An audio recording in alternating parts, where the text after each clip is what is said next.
very warm welcome to all of you in the last lecture on physics in this crash course. This lecture is on modern physics. We'll be discussing everything right from dual nature of matter to semiconductors. ठीक है, एक एक करके सारी चीज़ हम देख रहे होंगे. ठीक है, एक सेकेंड माइक को थोड़ा सा एडजस्ट कर दे रहा हूँ मैं. हाँ, तो एक एक करके हम सारी की सारी चीज़ें देख रहे होंगे. And yes, so let's get started. Right, the topic. Oh, before the topic, mock test is live. Go purchase the mock test. 81 chapter wise MCQ. Then you have 21 all India mock test, जो कि बहुत अच्छे हैं. And then you will have strategic and cumulative test. Then you will have 4 mock analysis sessions. In चारों sessions में तुम्हें and more, not just 4, a lot more than this. Actually, a lot more than this actually.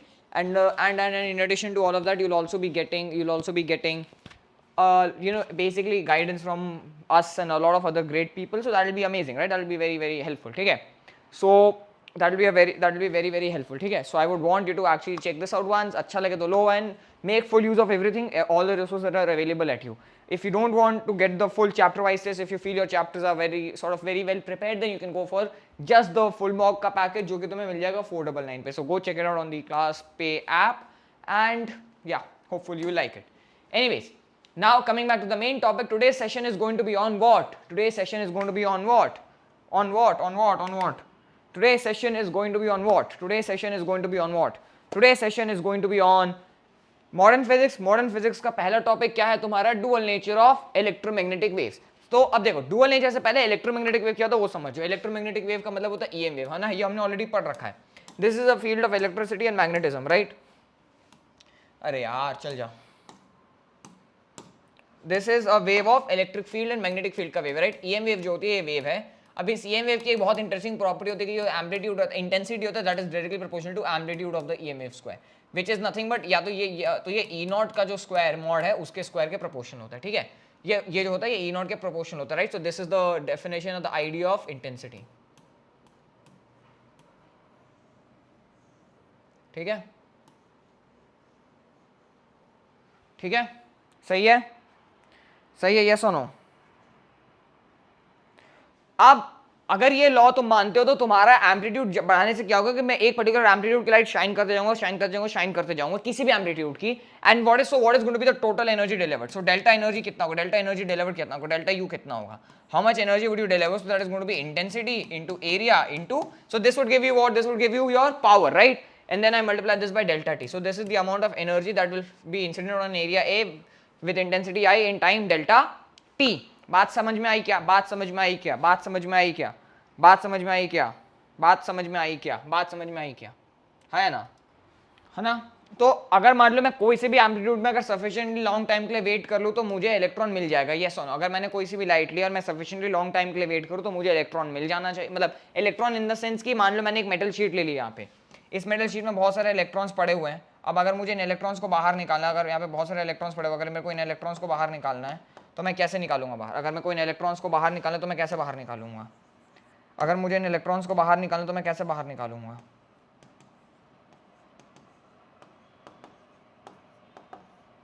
अगर मुझे इन electrons को बाहर निकालना तो मैं कैसे बाहर निकालूंगा? I shine some light on this, है ना? जैसे ये लाइट इस पे गिरेगी, ये सारी की सारी लाइट मैं इस पे शाइन करूंगा. जैसे ये लाइट इस पे गिरेगी, राइट? जैसे इस पे लाइट गिरेगी क्या होगा? जैसे लाइट इस पे गिरेगी, ये लाइट इस पे गिरेगी, ये इलेक्ट्रॉन्स जो ये एक्साइट होंगे. जैसे ये इलेक्ट्रॉन्स एक्साइट होंगे, एक्साइट होने के बाद ये इलेक्ट्रॉन्स जो होंगे, अगर मैं इंटेंसिटी अगर लाइट की आई है, अगर आई इंटेंसिटी के साथ कुछ एरिया पे मैं कुछ टाइम के लिए वेट करूंगा तो मैं सफिशिएंट एनर्जी गिरा दूंगा एंड वो इलेक्ट्रॉन उस एनर्जी को लेके एक्साइट होकर बाहर अपने आप आ जाएंगे, right? So that is how it's actually going to happen, है ना? तो द पॉइंट इज कि यहाँ पे कोई रिस्ट्रिक्शन नहीं. Any frequency, anything can just give you an electron, right? Basically can eject an electron, right? So this is the kind of framework in which we are operating. Electromagnetic waves का sort of यही framework है ना? मैंने तुम्हें बोला था कि मैं EM waves मैंने तब नहीं पता था, अब मैं तुम्हें बता देता हूँ. यहाँ पे क्या होता है, EM waves का ये फ्रीक्वेंसी है जो कि 10 power n हर्ट्ज में, और ये क्या है तुम्हारा 10 power n नैनोमीटर्स में, ये है ना? तो अब दो if I sort of look at the scale, यहाँ पे तुम्हें मिलेगा एक्सरे, यहाँ पे तुम्हें मिलेगा यूवी विजिबल जो रेंज में तुम देख सकते हो. यहाँ पे तुम्हें मिलेगा इंफ्रारेड, यहाँ पे तुम्हें मिलेगा माइक्रोवेव, यहाँ पे मिलेगा अल्ट्रा यूएचएफ, यहाँ पे मिलेगा टीवी फ्रेम. ये मतलब ये बेसिकली रेडियो वेव्स आ जाएंगी. इसके आगे जो तुम्हारी ये रेडियो वेव्स आ जाएंगे, है ना? तो you can actually forget this, है ना? मतलब you can club all of this into radio waves. ठीक है, यूएचएफ, टीवी, एफएम, एएम सारा जो है इसको हम रेडियो वेव्स में क्लब कर सकते हैं. ठीक है, तो ये है रेडियो वेव्स तुम्हारे. ठीक है, ये है रेडियो वेव्स तुम्हारे. तो ये तुम्हारे रेडियो वेव्स हो गए, ये माइक्रोवेव्स हो गए, ये इंफ्रारेड हो गया, यूवी हो गया, ये विजिबल हो गया, एक्सरे हो गया, और यहाँ पे आ जाएगा तुम्हारा गामा रेज। ये आर नहीं है एक्चुअली में, गामा है जो आर के जैसा दिख रहा है, ठीक है, मतलब आर टाइपिंग में आर लिखा है बट एक्चुअली में इसका मतलब है गामा, ठीक है। तो यहाँ पे तुम्हारा गामा रेज आता है।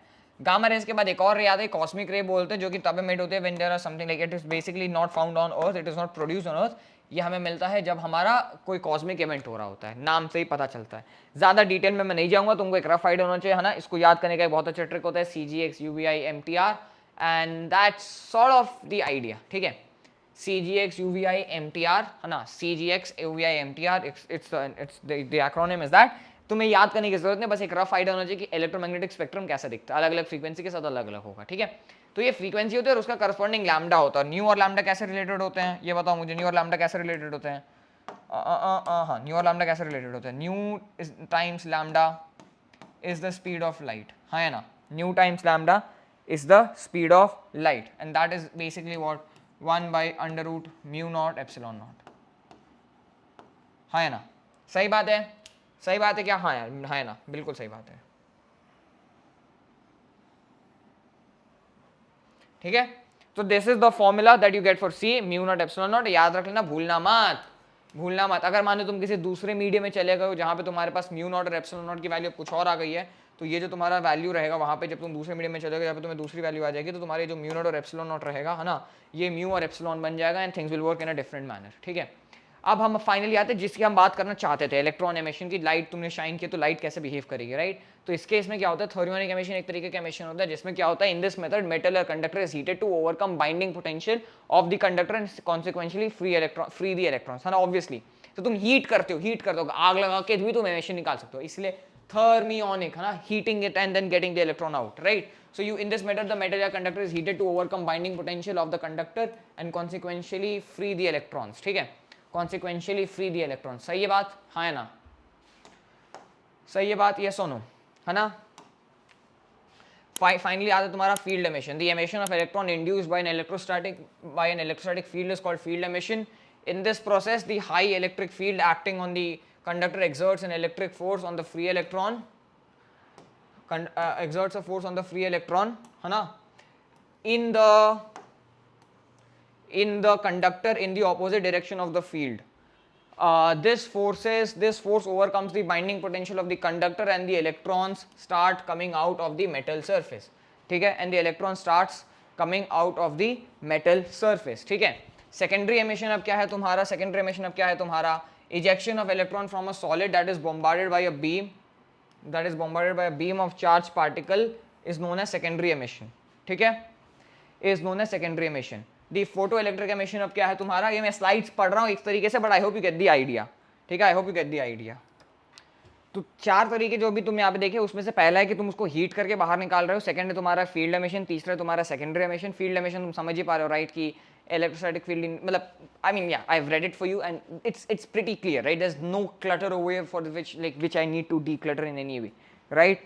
Then तुम्हारा तीसरा है secondary emission which is ejection of electrons from a solid that is bombarded by a beam of charged particles, again you get the idea, right, मतलब मैं मार रहा हूँ उस पे अल्फा पार्टिकल्स टाइप का कुछ तो मैं फेंक रहा हूँ एंड इससे वो टकरा के वापस से वो बाहर आ जा रहा है। चौथा है तुम्हारा photo electric emission. The photo electric effect refers to the emission या ejection of electrons from the surface of a metal in response to incident light, ठीक है।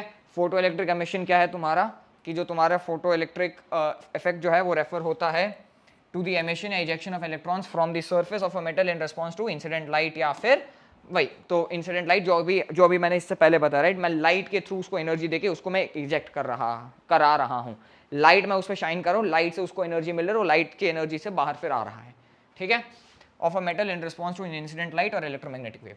ये कब होता है, जब इंसिडेंट लाइट है, तो ये हम आएंगे, है ना, ये पार्ट जो तुम्हारा हम इस पे बाद में आएंगे, अभी हम इसकी बात नहीं करेंगे, ठीक है, हम इस पे बाद में आएंगे। अभी के लिए हमारे को क्या है, कोई सा भी फ्रीक्वेंसी कोई सा भी डालू, मेरे को लाइट मिलना चाहिए, this is what you are expecting.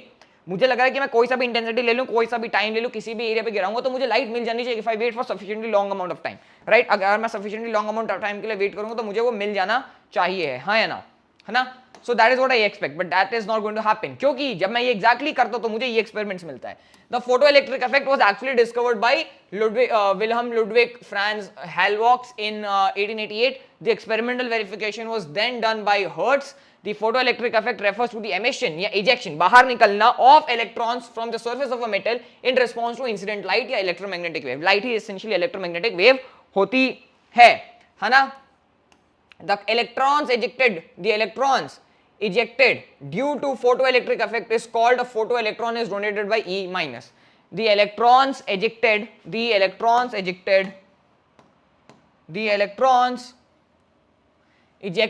due to photoelectric effect है ना. The electrons ejected due to photoelectric effect, right? The electrons ejected due to photoelectric effect is called like yeah चलो the एक ही singular ही रखते हैं क्योंकि यहाँ पे इस लिखा हाँ is basically a photoelectron and it is denoted by E है ना या E माइनस जो भी है ठीक है. स्टैंडर्ड डिनोमिनेशन है कोई अंतर नहीं बट इस कॉन्टेक्स्ट में हम उसको E से यहाँ पे भी वैसे ही लिख रहे होंगे ठीक है. The effect of the current produced as a result of the ejected electron is called a photoelectric current. ठीक है, it's called photoelectric current. बात समझ में आ रही है? ये क्या हो गया?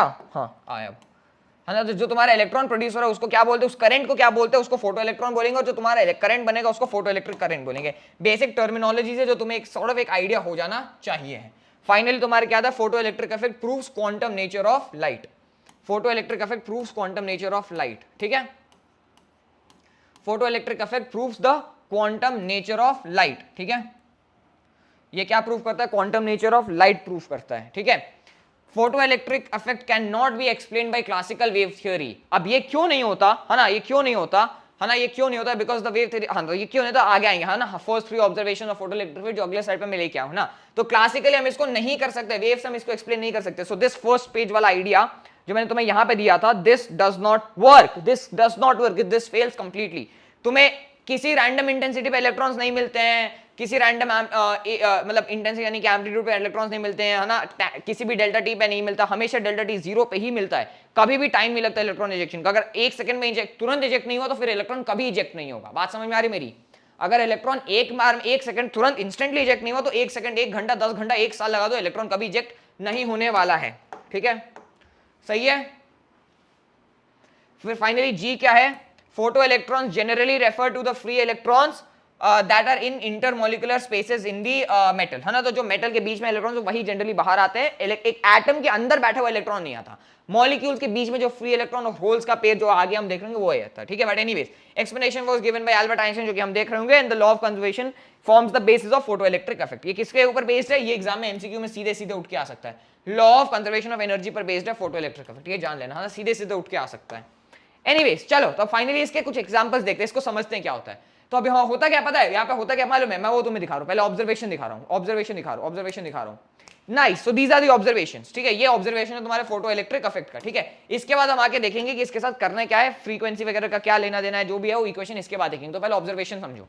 पहला ऑब्जर्वेशन क्या है, फॉर अ गिवन सब्सटेंस, कोई एक सब्सटेंस मैंने तुम्हें दिया. अब उस सब्सटेंस के साथ क्या हो रहा है, मान लो मैं उसमें लाइट शाइन कर रहा हूँ. There is a minimum value of frequency of incident light. ये बहुत जरूरी है ना, ये क्या है, ये बहुत जरूरी है. There is a minimum value of frequency of incident light, जिसको क्या नाम दे रहा हूं मैं, minimum value of frequency of light, जिसको क्या नाम दे रहा हूं मैं, जिसको नाम मैं दे रहा हूं थ्रेशोल्ड फ्रीक्वेंसी. थ्रेशोल्ड का मतलब तुम जानते हो, इंग्लिश में थ्रेशोल्ड का मतलब होता है the cut off, right. It's like the threshold, इसके आगे या इससे कम वाला, वैसा होता है threshold. So this is the minimum frequency of incident light, है ना, below which no photoelectric emission is possible, howsoever the intensity of light may be. कितना भी हाई इंटेंसिटी का लाइट हो जाए, इलेक्ट्रॉन नहीं निकलेगा, चाहे तुम कितना भी लंबा रुक जाओ. तो चाहे लंबा रुक जाओ, चाहे कुछ करो नहीं, बट कायदे से तुमने यहाँ पे देखा था, यहाँ पे ये होना चाहिए था, राइट. ये this is what you expect, right. Classically we will expect this, है ना. We expect this classically, turns out this is wrong. ठीक है, वी एक्सपेक्ट दिस क्लासिकली, ये गलत हो जाएगा. ये मैं एक्सपेरिमेंट बता रहा हूँ, है ना. मैं यहाँ पे तुम्हें कोई रीजन नहीं दे रखी क्यों, क्या मतलब इसका ऑब्वियसली क्लासिकली हो रहा है, इसकी भी डेरिवेशन तुम पढ़ लोगे when you do electromagnetism, but हाँ मैं इसका कोई रीजन नहीं दे रहा हूँ. We expect this classically. ठीक है, वी एक्सपेक्ट दिस क्लासिकली. ठीक है, वी एक्सपेक्ट दिस क्लासिकली. ठीक है, हम इसको कैसे एक्सपेक्ट करें, हम इसको क्लासिकली एक्सपेक्ट कर रहे हैं. ठीक है, we expect this classically. All right, finally हाँ. तो अब हम देखते हैं, पहला पॉइंट तुम्हें समझ में आ जाना चाहिए. ठीक है, तुम्हें पहला पॉइंट समझ में आ जाना चाहिए. ठीक है, पहला पॉइंट तुम्हें समझ में आ जाना चाहिए, राइट. कि ये होने वाला है, it is given by this formula C is equals to, मतलब ऑब्वियसली जो भी मतलब एक थ्रेशोल्ड फ्रीक्वेंसी है तो obviously there is going to be a threshold wavelength as well, right? तो थ्रेशोल्ड फ्रीक्वेंसी के लिए मिनिमम है तो थ्रेशोल्ड के वेवलेंथ के लिए मैक्सिमम होगा. This is going to be the threshold, this is going to be the threshold wavelength, है ना? एंड ये होगा मैक्सिमम, मैक्सिमम वेवलेंथ, जिसके पहले जिसके आगे maximum wavelength for emission, photo emission.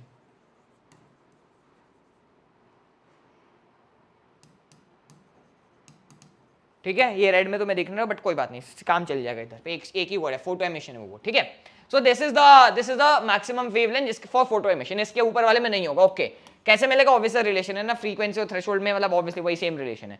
तो ना मतलब लैम्डा और lambda nu is basically the speed, तो c nu lambda v nu lambda is basically what c is. ठीक है, the number of photo electrons emitted per second is directly proportional to the intensity of incident light provided. ये भी हमने experimentally पता किया, ठीक है ना? वैसे there is a theoretical motivation which we won't get into all of this because अभी एग्जाम 1-2 हफ्ते में है, तो जल्दी निपटाना है, और जल्दी निपटाना है तो तुमको अब इसको समझना पड़ेगा एग्जाम ओरिएंटेड पर्सपेक्टिव से, जो मैं यहाँ पे तुम्हें अब देने वाला हूँ. ठीक है, तो photo electrons emitted per second जो है, जो कि आल्सो फोटो करंट है, is directly proportional to the intensity of light.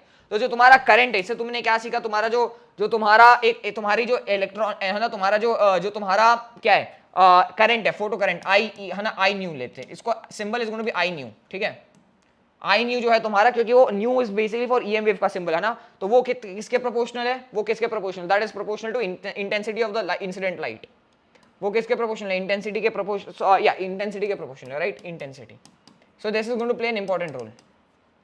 ठीक है, this is going to play an important role. ठीक है,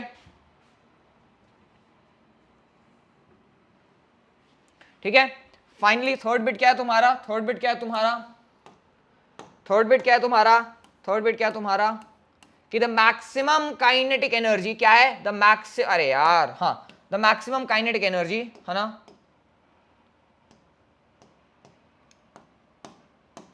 the maximum kinetic energy, the maximum kinetic energy of the photoelectron is directly proportional to the frequency provided by the frequency provided the frequency is above the threshold frequency. तो तुम्हारा जो भी frequency, समझ में आ रही मेरी बात? However, the relationship between the wavelength and kinetic energy is inversely proportional with increasing frequency. यानी कि जो तुम्हारी एनर्जी है, जो तुम्हारी इलेक्ट्रॉन की एनर्जी है, किसकी एनर्जी? इलेक्ट्रॉन की एनर्जी. सो जो तुम्हारी E है ना, एनर्जी जो है वो किसके प्रोपोर्शनल है? That is proportional to nu, and same energy is also proportional to 1 by lambda, right? when ये जब when nu is greater than, है ना, जब ये थ्रेशोल्ड के ऊपर हो, राइट, है ना, एनर्जी above the threshold.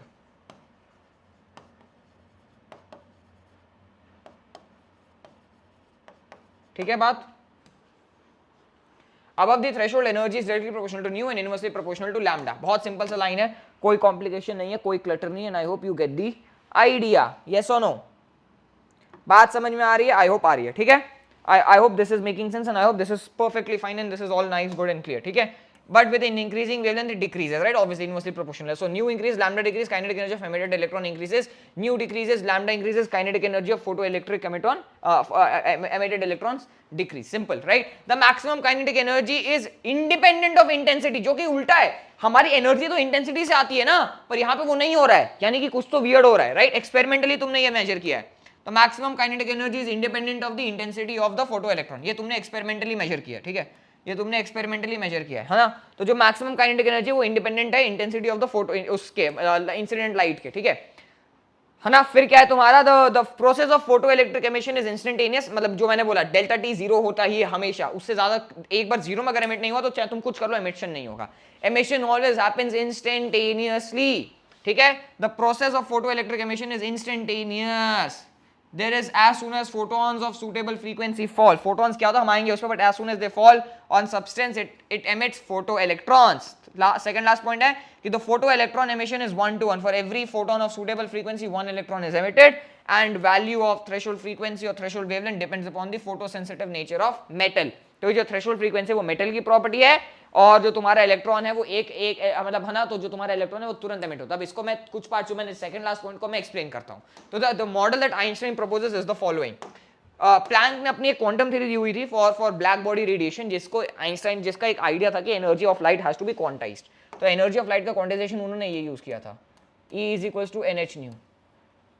उन्होंने क्या यूज किया था, E is equal to NH new.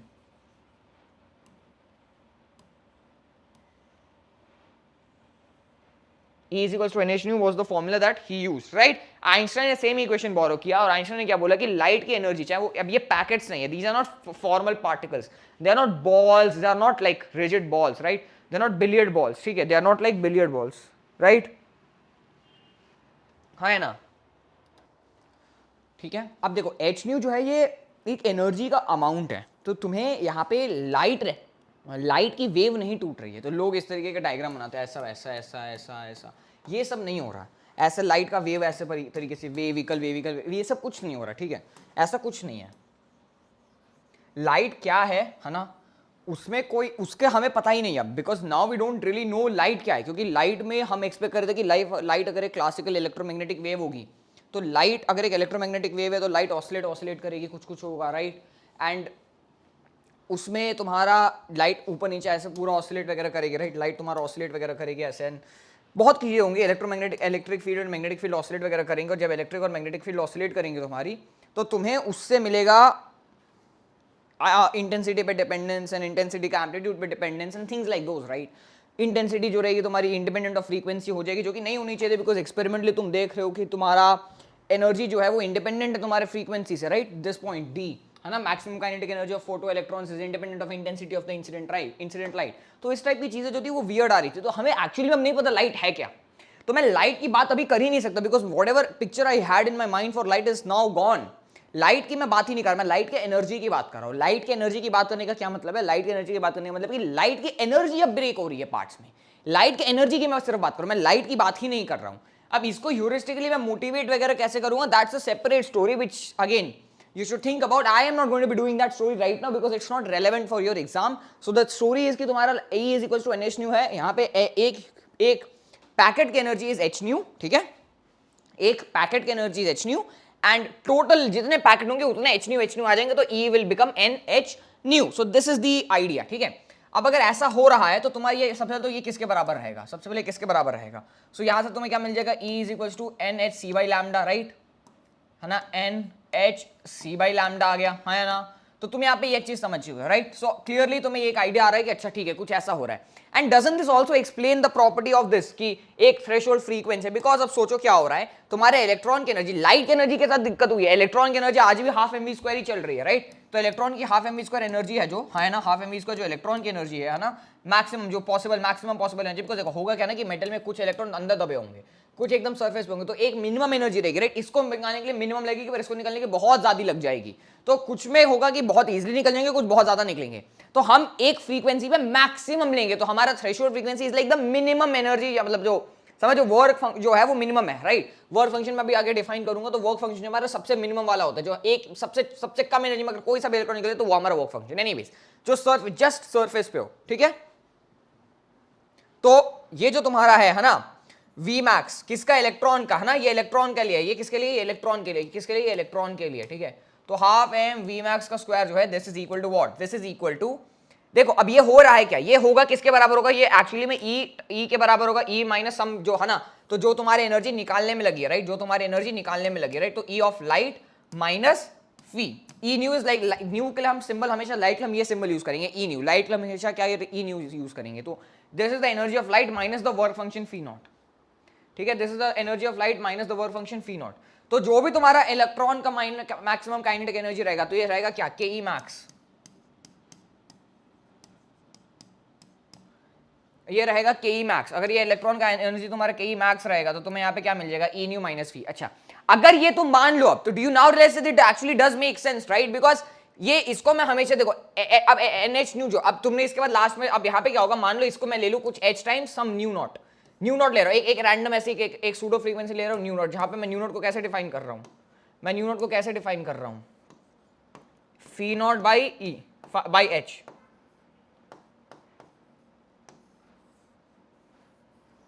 ठीक है? Phi naught by h, nu naught को मैं कैसे डिफाइन कर रहा हूं? Phi naught by h. Nu naught को मैं कैसे डिफाइन कर रहा हूं? Phi naught by h. Nu naught को कैसे डिफाइन कर रहा हूं मैं? Phi naught by h. So that is my nu naught, right? तो मैं ऐसे डिफाइन कर दूंगा, तो मेरा फी naught is going to be nu naught, right? Do you now realize कि मेरी kinetic energy is always positive, right? K E max is always positive, yes और no? K max should always be positive और greater than 0, यानी कि जो मेरी incident light होनी चाहिए minus phi naught, they should always be positive, right, which would imply, है ना, इससे क्या होगा, इससे मुझे क्या मिलेगा, इससे मुझे क्या मिलेगा, इससे मुझे क्या मिलेगा, इससे मुझे ये मिलेगा कि मेरी जो लाइट की एनर्जी है that should be greater than phi naught which is basically equal to H nu naught, जो कि मैंने इस तरीके से डिफाइन किया, राइट, न्यू नॉट को मैं ऐसे डिफाइन कर रहा हूं, है ना। तो basically this explains the idea of threshold frequency, this explains the idea of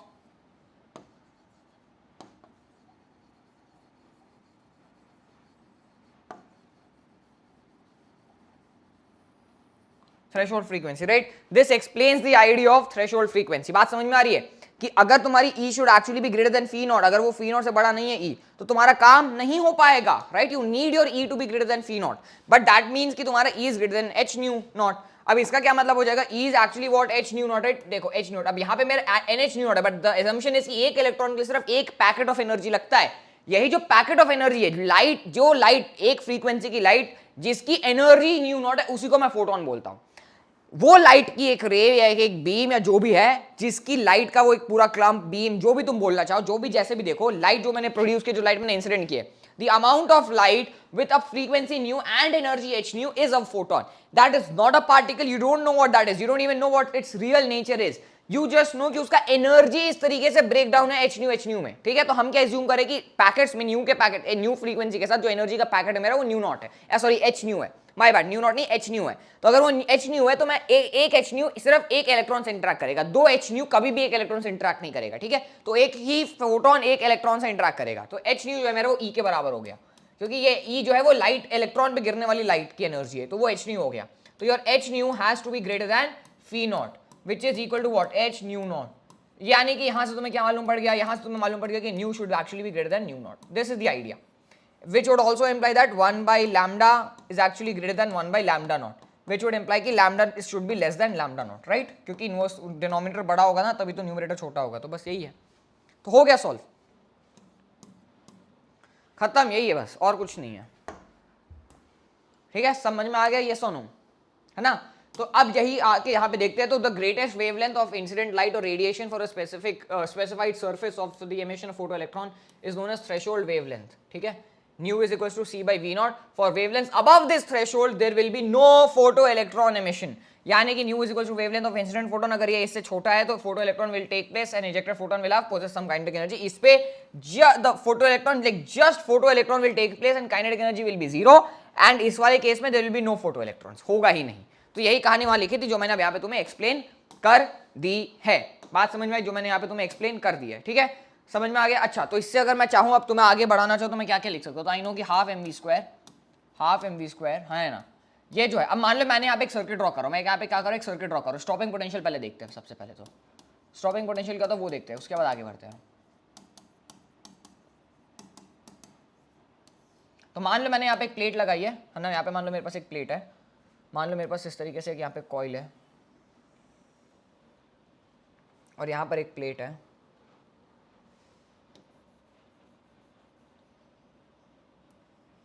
यहाँ पर एक दूसरा प्लेट है और ये ऐसे कनेक्ट हो गया। अब मैं क्या करता हूं, मान लो मैंने यहाँ पे कुछ इस पे लाइट शाइन की है, हाँ मैंने यहाँ पे कुछ लाइट शाइन की है, तो ये मेरा कुछ वी नॉट पोटेंशियल पर है, वी नॉट पर, ये मेरा जीरो पोटेंशियल पर है, ठीक है। तो मैंने यहाँ पे लाइट शाइन की न्यू फ्रीक्वेंसी की, तो यहाँ से एक इलेक्ट्रॉन मेरा जो बाहर आएगा, एक इलेक्ट्रॉन मान लो मेरा लाइट की वजह से बाहर आ गया, ये इलेक्ट्रॉन के पास कुछ तो काइनेटिक एनर्जी होगी, राइट, इसके पास कुछ तो काइनेटिक एनर्जी होगी, राइट, या तो अब ये काइनेटिक एनर्जी होगी, इसका मैक्सिमम वैल्यू कितना होगा, इसका के मैक्स कितना होगा, के मैक्स कितना होगा, ये बताओ मुझे, इसका के मैक्स कितना होगा, इसका के मैक्स होने वाला है H nu minus H nu naught, where this is the work function, yes और नो। तो आसान भाषा में क्या बन जाएगा, ये बन जाएगा H nu minus nu not बन गया, मत अति सुंदर है। सो दिस इज के ई मैक्स, यस और नो, है ना, दिस इज के ई मैक्स, यस और नो, है ना, दिस इज के ई मैक्स, यस और नो। तो यहाँ से इलेक्ट्रॉन इस मैक्सिमम एनर्जी के साथ निकला है। अब मुझे अगर मान लो इलेक्ट्रॉन को पूरे, मेरे को अगर मान लो इसके एनर्जी को मेजर करना है, अगर मुझे इस एनर्जी को मेजर करना है तो मुझे क्या करना पड़ेगा, अगर मुझे इस एनर्जी को मेजर करना है तो मुझे क्या करना पड़ेगा, मतलब सॉरी हाँ, तो क्या करना पड़ेगा, मान लो मैं इसको पूरा का पूरा कन्वर्ट कर दूं किसी और फॉर्म ऑफ एनर्जी में, तो अब मुझे पता चल जाएगा ना कि कितना एनर्जी मैंने कन्वर्ट किया, हाँ है ना। तो मैं इसको कन्वर्ट कर दूंगा इलेक्ट्रिकल पोटेंशियल एनर्जी में। तो यहाँ पे इसका वोल्टेज, यहाँ पे इसका पोटेंशियल कितना है, इलेक्ट्रॉन का यहाँ पे पोटेंशियल कितना है, यहाँ पे यू इसका कितना है, ये क्या हो गया इसको, हाँ यहाँ पे यू कितना है इसका, वो है minus E into V naught. और इधर पे यू कितना है, इधर पे यू इज जीरो, राइट, यहाँ पे माइनस के साथ आएगा, सॉरी बिकॉज इलेक्ट्रॉन पे चार्ज नेगेटिव है ना इसीलिए। तो minus you into E not, और यहाँ पे यू फाइनल कितना है, जीरो है, और यहाँ पे ये यू इनिशियल है, यहाँ पे के इनिशियल तो मैं ऑलरेडी मालूम है, के ई मैक्स। तो मैं देखो अगर मैं सबसे तेज चलने वाले इलेक्ट्रॉन को रोक दूं तो बचे हुए तो रुक ही जाएंगे, हाँ है ना। यहाँ पे काइनेटिक एनर्जी क्या हो जाएगी, जीरो हो जाएगी, हाँ है ना। तो क्लियरली तुम्हें वो पता चल गया कि K E max is actually equal to what, K E max is actually equal to, K E max is actually equal to e into V naught. तो यहाँ से मुझे क्या पता चल गया कि what is my V naught, V naught is actually h of nu minus nu naught, है ना, डिवाइडेड बाई ई। तो ये एक स्ट्रेट लाइन प्लॉट होगा ना, इसी को स्टॉपिंग पोटेंशियल बोलते हैं, इसी को स्टॉपिंग पोटेंशियल बोलते हैं, ठीक है।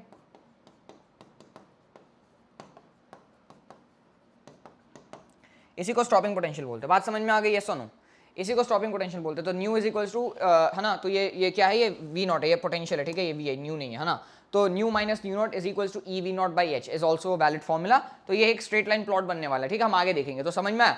अब यहाँ पे क्या होगा, इस वोल्टेज पे, है ना, इफ दी, तो यहाँ पे इलेक्ट्रॉन आएगा आएगा आएगा आएगा आएगा, धीरे धीरे यहाँ पे रुक जाएगा, यहाँ पे रुक जाएगा, और फिर वापस इस तरफ अट्रैक्ट हो जाएगा, बिकॉज ये पॉजिटिव प्लेट है और ये क्या है, नेगेटिव प्लेट है। तो यहाँ से मतलब, है ना, तो I keep the voltage such that कि मैक्सिमम पॉसिबल रिपल्शन हो, और वहाँ पे यहाँ से रुक जाए।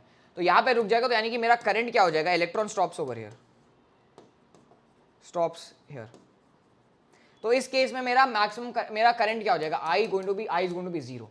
तो स्टॉपिंग वोल्टेज पे मेरा I जीरो हो जाएगा, वरना मेरे को कोई नॉन जीरो I मिल सकता है, राइट। अगर मैं इसका पोलैरिटी बदल दूं, अगर मैं इसका पोलैरिटी बदल दूं, है ना, अगर मैं इसका पोलैरिटी बदल दूं, अगर मैं पॉजिटिव प्लेट पे शाइन ना करके नेगेटिव प्लेट पे शाइन कर दूं, तो मेरे को करंट और ज्यादा बढ़ेगा, मेरे को मैक्सिमम करंट मिलेगा, मुझे सैचुरेशन वाला वैल्यू मिल जाएगा, मुझे मैक्सिमम जितना ज्यादा मिल सकता है उतना, जितना बड़ा मैं इसको बनाऊंगा उतना ज्यादा मुझे मिलेगा, बट ये उल्टे डायरेक्शन में ले रहा हूं। So I hope this idea makes absolute sense कि stopping voltage is by given by this formula, and yeah, nice and simple, right, nice and simple and elegant. Okay, now I want you to understand what is the saturation current. Saturation current में सारे के सारे electron जितने भी निकले हैं वो सब के सब सेम स्पीड पे जाते हैं, है ना, वो सब मतलब वो सब के सब जो है अब इलेक्ट्रॉन में करंट दे रहे हैं, तो उसी के लिए क्या होता है, तो वहां पे क्या होता है, सैचुरेशन करंट जो है ना, I saturation current is the maximum possible saturation. कैसे बनता है सैचुरेशन करंट, वही जो मैं पिछले पेज में बताता सैचुरेशन। तो मान लो तुमने यहाँ पे लिया, यहाँ पे तुम्हारा ये प्लेट है जिसको मैं दे रहा हूँ पॉजिटिव चार्ज, है ना, और यहाँ पे मैं तुम्हारा दूसरा यहाँ से एक बैटरी ले रहा हूँ जो है कितना, ये मान लो पॉजिटिव टर्मिनल, ऑब्वियसली क्योंकि वो पॉजिटिव पर, यहाँ से दूसरी बैटरी ऐसे जाएगी और यहाँ पे आ जाएगी, यहाँ पे रहेगी ये नेगेटिव, ठीक है। तो अब ये जो है पूरा, ये जो सेटअप है तुम्हारा पूरा, इसमें क्या होगा, मैं लाइट इधर शाइन करूंगा, लाइट अगर इधर मैं शाइन करूंगा तो इलेक्ट्रॉन ऐसे निकलेगा, ये इलेक्ट्रॉन इससे रिपेल होगा, इससे अट्रैक्ट होगा, तो इलेक्ट्रॉन ऐसे ऐसे भागेगा, राइट, इलेक्ट्रॉन ऐसे ऐसे भागेगा। तो तुम्हारा करंट पूरा का पूरा होगा, और करंट का जो वैल्यू रहेगा ये मैक्सिमम, अगर, और ये है ना, सो if I increase V a lot, then मेरा I जो करंट रहेगा that will approach maximum value, इसी को मैं बोलूंगा, यही जो मैक्सिमम वैल्यू है ना, इसी को मैं क्या बोलूंगा, यही जो मैक्सिमम वैल्यू, इसी को मैं क्या बोलूंगा, I सैचुरेशन।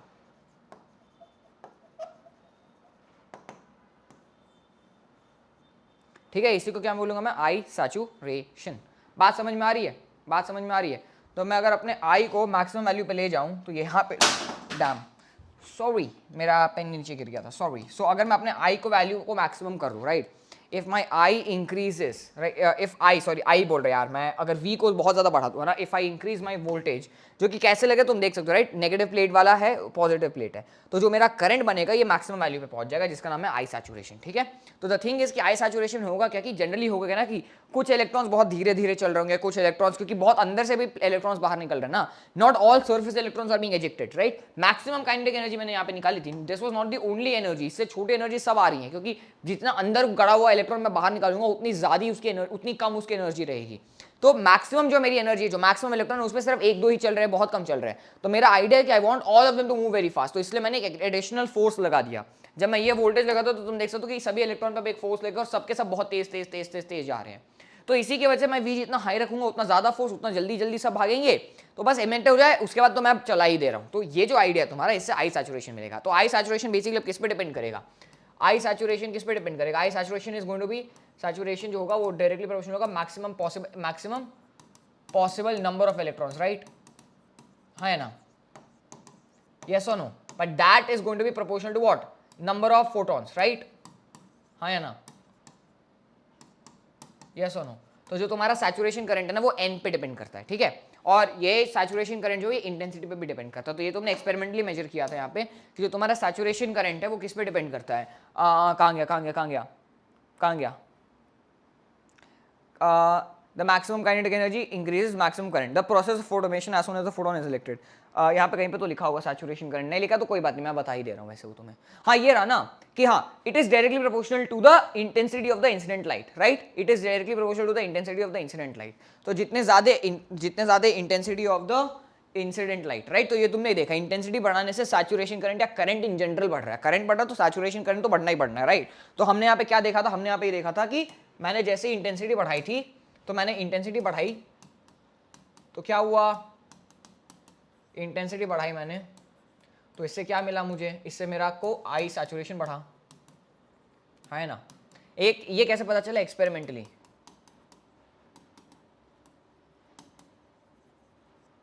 मैंने इंटेंसिटी बढ़ाई तो मेरा आई सैचुरेशन बढ़ा। अगर इंटेंसिटी बढ़ाने से मेरा आई सैचुरेशन बढ़ा है, अगर इंटेंसिटी बढ़ाने से मेरा आई सैचुरेशन बढ़ा है तो इसका क्या मतलब होगा, अगर मैंने इंटेंसिटी बढ़ाई और मेरा आई सैचुरेशन बढ़ गया तो इससे क्या होगा, मतलब इसका मतलब क्या है, इसका मतलब ये है, और मेरा आई सैचुरेशन किस पे डिपेंड कर रहा है, नंबर ऑफ फोटॉन्स पे, हाँ है ना, it is depending on number of photon. तो इससे मुझे क्या मिला, यानी कि इससे मुझे क्या मिला कि इंटेंसिटी ऑफ लाइट किस पे डिपेंड करेगी,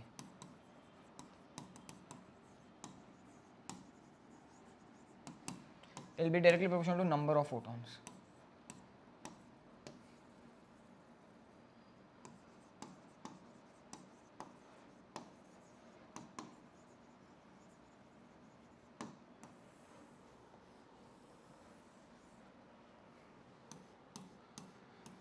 ठीक है, इंटेंसिटी ऑफ लाइट क्या होगी, that will be directly proportional to number of photon, ठीक है, ठीक है, इंटेंसिटी ऑफ लाइट किसके प्रोपोर्शनल होगी, directly proportional to number of photons. बात समझ में आ गई। तो यही वो रिजल्ट है जो उसकी मतलब दूसरा रिजल्ट है। तो तुम्हें मालूम पड़ गया कि अब intensity of light number of photon पे डिपेंड करती है, और क्या ऑब्वियसली एनर्जी बढ़ रही है ना, तो नंबर ऑफ फोटोन तो सेम है तो एनर्जी बढ़ रही है, तो तुम्हारी इंटेंसिटी किस पे डिपेंड करती है, नंबर ऑफ फोटोन्स पे डिपेंड कर रही है। तुम्हारा V बढ़ाने से आई सैचुरेशन बढ़ जा रहा है, स्टॉपिंग वोल्टेज बेसिकली है ना, सॉरी वोल्टेज बढ़ाने से, सपोर्टिव वोल्टेज बढ़ाने से वो बढ़ जा रहा है, एंड तुम्हारा काइनेटिक एनर्जी जीरो हो जा रहा है वी स्टॉपिंग वोल्टेज पे, राइट। तो मतलब तो the polarity is very very important. यहाँ पे मैंने देखो स्टॉपिंग वोल्टेज मैंने पॉजिटिव प्लेट पे मारा है और सैचुरेशन करंट के मैंने नेगेटिव प्लेट पे लाइट मारा है, तो दैट इज वेरी इंपॉर्टेंट, है ना। सो इस बात का ख्याल रखना, ठीक है। तो ये कहानी है आपके फोटो इलेक्ट्रिक इफेक्ट की, ठीक है, ये कहानी आपके फोटो इलेक्ट्रिक इफेक्ट की। अब ये तुम्हारा जो फोटो, इसमें देखो ये सबसे देखो, it is the quantity of light falling normal in the unit normal surface in unit time. Intensity basically, right, intensity क्या है तुम्हारा, ये है इंटेंसिटी की हम बात जो करें वो ये है, राइट। तो I is the intensity of light in watt per metre square, है ना, watt is the unit for power which is joule per second per meter square, है ना। E is the total energy that is incident, NH which is NHC by lambda, N is the number of photon and A is the cross sectional area, T is the time of exposure, ठीक है। Intensity of light is proportional to the saturation current, जैसे कि मैंने तुम्हें बताया। उसके बाद आता है for point sources intensity is inversely proportional to 1/r² and for linear sources it is inversely proportional to 1/r। ये एग्जाम में आता नहीं है, बट जस्ट देख लो, क्या पता कभी आ जाए कुछ इधर उधर गलती से उड़ते उड़ते, तो तुम्हें आइडिया एक रफ होना चाहिए, ठीक है। तो यह तो हमारा फोटो इलेक्ट्रिक इफेक्ट। फाइनली वो सारा पढ़ने के बाद, समझने के बाद, हम आते हैं इस पेज पे जहाँ पे हमारे एक समरी तुम्हें यहाँ पे मैंने दिया हुआ है। हम आते हैं फाइनली इस पे जहाँ पे मैंने तुम्हें एक समरी दिया हुआ है, ठीक है। हम यहाँ पे आते हैं जहाँ पे मैंने एक समरी तुम्हें फाइनली दिया हुआ है। तो ये समरी देखो, in photoelectric cell, when the positive voltage is applied on cathode and negative voltage is applied on anode, है ना, the magnitude of photocurrent decreases due to potential difference between the points in the cathode। ये क्या है, ये किसकी बात हो रही है, ये हो रही है तुम्हारे स्टॉपिंग वोल्टेज की बात, राइट। स्टॉपिंग पोटेंशियल है स्टॉपिंग वोल्टेज, राइट, जो मैंने ऑलरेडी तुम्हें दिखाया ही था, राइट। तो value of stopping potential depends upon the frequency of light. ये फॉर्मूला हमने डिराइव किया हुआ है, बिल्कुल हमने किया हुआ है। जो मैंने पहले तुम्हें करके दिखाया, मैं वही सेम चीज तुम्हारे सामने वापस से एक बार लिख रहा हूँ। समझ में आ रही मेरी बात। So if the photo electron do not reach the cathode to anode, then stopping potential is given by this, because energy को तुमने कंजर्व करा दिया, तो इनिशियल फाइनल एनर्जी, एंड वही वहां पे था कि this entire thing is basically based on conservation of energy, right. This entire thing is based on conservation of energy, right, इसीलिए, ठीक है। This entire thing is based on conservation of energy, वो इसी पे बेस्ड था, ठीक है। समझ में आ रही मेरी बात, वो इसी पर बेस्ड था। समझ में आ रही मेरी बात, यस और नो, जस्ट अ सेकेंड, ठीक है। ठीक है, समझ में आया? चलो तो आगे बढ़े अब। हाँ, तो फाइनली अब क्या आता है तुम्हारा यहाँ पे हाँ, तो तुमने देख लिया, मतलब अब एक बार पढ़ना है तो पढ़ सकते हो, बट इसमें कुछ नया नहीं है। मैंने जो पहले लिखा है ना, जो मैंने तुम्हें अभी अभी बोल के लिख के दिखा वही मैंने यहाँ पे बस तुम्हारे एक बार लिख दिया है। ठीक है, ये थोड़ा बड़ा चैप्टर लग रहा था मुझे और मैं नहीं चाहता था कि 3 घंटे या 4 घंटे का लेक्चर जाए, तो इसलिए मैं ऑलरेडी लेके आ गया हूँ ताकि हम इसको एक 1.5 आवर या 2 आवर्स के स्पैन में हम इसको रोक सकें। ठीक है, so that's the intention behind this. Anyways, so in a photoelectric cell, when positive voltage is applied on cathode and negative voltage is applied on anode, the magnitude of photoelectric current decreases as the potential difference between the 2 points increases. ठीक है, stopping potential is the negative potential applied on anode where the current gets reduced to zero and the flow stops from happening. ठीक है, then क्या बोला है इसमें, बोला है कि ऑब्वियसली बिकॉज सब वो जानते थे ही रुक जाएगा, राइट, इसलिए मैंने फाइनल काइनेटिक एनर्जी जीरो की थी, वहाँ पे कोई एनर्जी बची नहीं तो वो वापस आ जाएगा, right. when the magnitude of negative potential on anode is greater than or equal to magnitude of stopping potential in the circuit, the current becomes zero obviously. उसके बाद ये वही डेरिवेशन है, इट डज नॉट डिपेंड, ये बहुत important है, it does not depend on the intensity, ये बहुत बहुत इंपॉर्टेंट है, एग्जाम में कभी कभी ग्राफ्स के फॉर्म में दे देता है, तो तुम्हें ये पता होना चाहिए। ठीक है, stopping potential also depends upon the nature of metal, work function पे तो डिपेंड करना है, न्यू नॉट पे डिपेंड कर ही रहा है, राइट।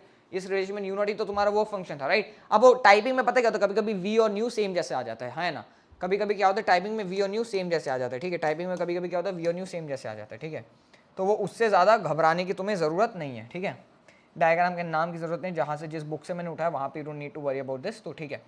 सो ऑल राइट, चलो ठीक है, मस्त है ना, समझ में आया ये पूरा, right. So this is the idea of stopping voltage. ठीक है, this is the idea of stopping voltage.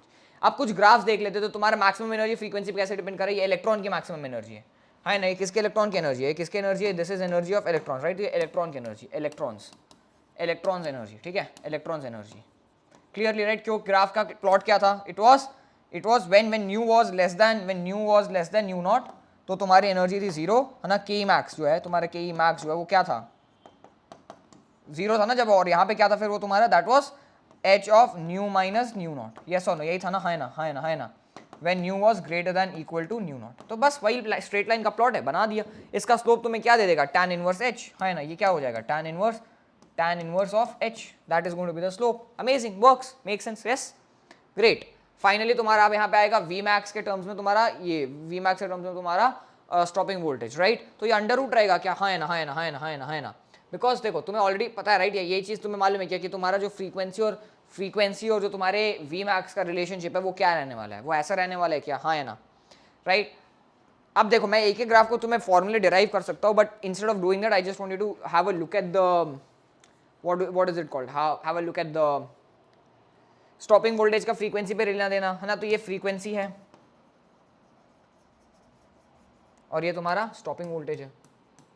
Stopping voltage is essentially proportional to what, it is basically proportional to your energy ना। तो एनर्जी और we का relation तुमने यहाँ पे देखा था, तो वही है, ठीक है। आ रहे बाकी पे भी आ रहे, ये बस मैं रैंडमली पता नहीं for some reason I just took this up first. चलो ये वाला देख लो अब। तो यहाँ पे तुम्हारा जो वी है ये क्या है, दिस इज फ्रीक्वेंसी, अरे यार फ्रॉम क्यों लिख रहा हूँ, फ्रीक्वेंसी, है ना, frequency. And what is your v max, ये वी मैक्स क्या है तुम्हारा, v max is your velocity, maximum velocity. तो ये वेलोसिटी ऑफ इलेक्ट्रॉन है, ठीक है, ये क्या है, वेलोसिटी ऑफ इलेक्ट्रॉन है। तो तुम देख ही सकते हो एनर्जी अगर ऐसे आ रही है तो हाफ एम वी स्क्वायर में रूट आ जाएगा क्या, हाँ है ना, हाफ एम वी स्क्वायर में रूट आ जाएगा ना, तो शुड इम्प्लाई की what is going to be, अरे मेरे को लिखना नहीं था यार, कोई बात नहीं, चलो I don't want to write this, is equal to what, यहाँ पे जीरो है when nu is less than nu naught, and फिर तुम्हारा क्या है, under root h into nu minus nu naught, right. तो यही वाला ऐसा ग्राफ दिखता है, तो ये ग्राफ क्या है, under root h by into nu minus nu naught, है ना। यहाँ पे nu is greater than equal to nu naught, मस्त।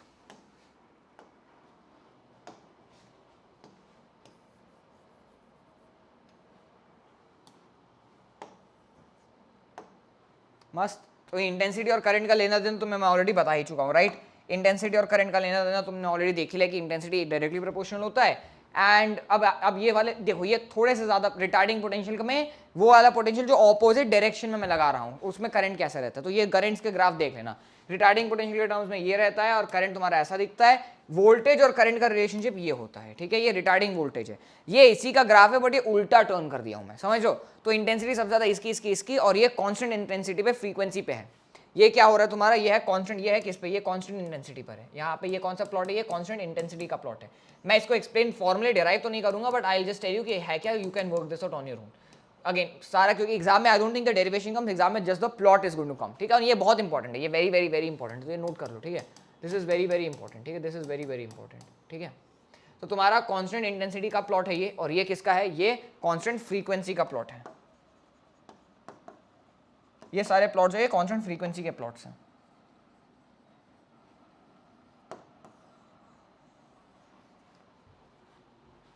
ठीक है।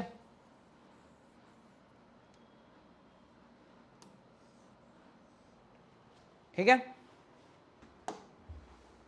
All right. सो बेसिकली ये है आपका photo electric effect. I know मैं इसको चाहता था हाफ एन आवर में, I have exceeded by 15 minutes, but I hope it's going to be all right and you don't mind it, okay. चलो तो अब हम अगले टॉपिक पे आते हैं, जो कि है आपका डी ब्रॉय हाइपोथेसिस। बहुत ही खूबसूरत सा टॉपिक है, बहुत ही आसान सा टॉपिक है, तुम्हें इसमें बस न्यूमेरिकल सॉल्व करना सीखना है, तुम्हें अपना ज्यादा दिमाग नहीं लगाना है इस पॉइंट पे ना। You don't even need to worry about numerical. इस पॉइंट पे पता क्या होगा, इस पॉइंट पे तुम्हें बस एक चीज समझ में आनी चाहिए कि मैं जो भी करने वाला हूँ या करने वाली हूँ, मुझे बस, मेरे को अब इससे पहले की नॉलेज को यूज करके बस इस नए वर्जन में ढाल देना, और कुछ नहीं, है ना। तो मैं तुम्हें यहाँ पे दे दूंगा कि एनर्जी निकालो। अब तुम्हें एनर्जी के 1000 फॉर्मूले मालूम है, potential, spring, gravitation potential, spring potential, electric potential, और भी पता नहीं कितने सारे पोटेंशियल पॉसिबल है, काइनेटिक एनर्जी, बहुत सारी चीजें पॉसिबल है। तो तुम्हें सबको बस इकट्ठे लहा लाना है एंड ला के रख देना है, ठीक है। मैग्नेटिक फील्ड में अलग वेलोसिटी होती है तो उसकी अलग पोटेंशियल होती है, रोटेशन का अलग होता है। तो जितने भी फॉर्म में तुमने पढ़ रखा है वेव्स का, मतलब हर एक चीज जो बस तुम्हें वहां से उठाना है और यहाँ पे लाके रख देना, यही फॉर्म है। तो यहाँ पे ज्यादा तुम्हें कुछ करना नहीं होता, ये बहुत इजी चैप्टर होता है अगर तुमने इससे पहले का सब पढ़ रखा है। लेकिन इससे पहले का अगर तुमने नहीं पढ़ा तो यहाँ पे तुम्हें क्या होगी, बहुत सारी दिक्कत होगी यहाँ पर। तुम्हें बात समझ में है मेरी, आई होप आ गई, ठीक है। तो चलो डी ब्रॉय हाइपोथेसिस क्या बोलता है, देखो लाइट के केस में क्या होता, फॉर लाइट क्या हुआ था, फॉर लाइट क्या होता, for light energy was given as what, n h nu. But light के केस में there is a nice formula जहां पे E square is equals to p square c square m square c power 4 होता है, ठीक है। ये रिलेटिविटी से आता है, special relativity, in fact not relativity, special relativity to be more precise. तो ये स्पेशल रिलेटिविटी से आता है, ठीक है। ये तुम आगे चल के कभी ना कभी डिराइव कर लोगे, पढ़ लोगे, स्पेशल रिलेटिविटी। तो वहां से अगर, and for light mass is zero, for light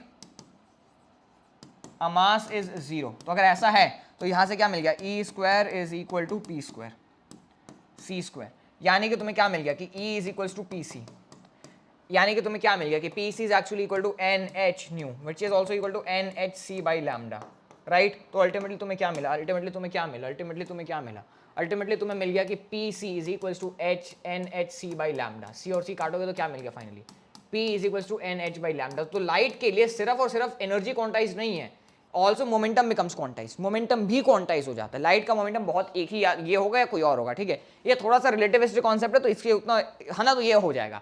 now what de Broglie realized was कि सिर्फ लाइट के लिए क्यों, अगर लाइट के लिए ये क्वांटाइजेशन हो रहा है तो this quantization should have, so light के साथ एक सॉर्ट ऑफ एक क्वांटाइजेशन की प्रॉपर्टी एसोसिएटेड है, राइट। लाइट के साथ साथ एक क्वांटाइजेशन की प्रॉपर्टी एसोसिएट हो रही है, राइट। सो डी ब्रॉय ने क्या बोला, इन्होंने क्या बोला, ये साइंटिस्ट का जो नाम है Louis Victor de Broglie, he was a French prince. What did he say, what did he say, what did he से, तो कि इन्होंने मतलब, हाँ, तो लाइट के केस में जिस तरीके से तुम्हें वेव और पार्टिकल नेचर मिल रहा है ना, पार्टिकल नेचर का मतलब वही है कि क्वांटाइज्ड नेचर मिल रहा है। तो उन्होंने सेम चीज बोली कि जो हमारे पास मैटर है, जो कि एटम है, जो कि खुद ही quanta of sort of mass है, जो भी है ना, एक एटम जो रिपीट कर रहा है जैसे पूरा दुनिया में है। तो एक सिमेट्रिक फिलोसॉफिकल आर्गुमेंट है ना, एक सॉर्ट ऑफ एक अलग मतलब, हाँ। तो एक फिलोसफी ऑफ फिजिक्स के में ये this will be better studied in philosophy of physics, तो मैं उसमें नहीं जाऊंगा। तो when Louis Victor de Broglie actually talks of this, right, when Louis Victor de Broglie actually talks of this, he actually goes and he says that, right, he talks of this particular idea where he says that कि ये जो पूरा idea है तुम्हारा ना, ये जो पूरा आइडिया तुम्हारे, पूरा आइडिया कैसे काम करता है, तो पूरा आइडिया जो है तुम्हारा ये बेसिकली क्या है, एक सिमेट्री होनी चाहिए दोनों में। जैसे कि लाइट क्वांटाइज हो रही है तो जो क्वांटाइज चीज़ हमें दिख रही है उनमें भी एक वेव नेचर होना चाहिए, क्योंकि लाइट एक वेव थी जो कि क्वांटाइज हुई थी। तो सेम चीज़ यहाँ भी होनी चाहिए, राइट, क्योंकि सेम चीज़ यहाँ भी होनी चाहिए। तो इससे हमें क्या पता चलता है, इससे इन्होंने क्या पोस्टुलेट किया, तो इन्होंने पोस्टुलेट किया, पोस्टुलेट मतलब इन्होंने एक रूल बनाया जो कि हम बिलीव करेंगे बिकॉज इट वर्क्स या इट विल प्रोबेबली वर्क। तो एक सॉर्ट ऑफ एक असम्पशन है जो कि काम करता है।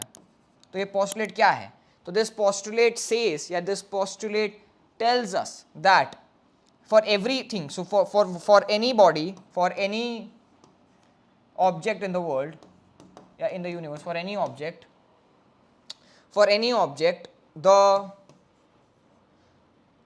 momentum of the part, there is a wave associated with it.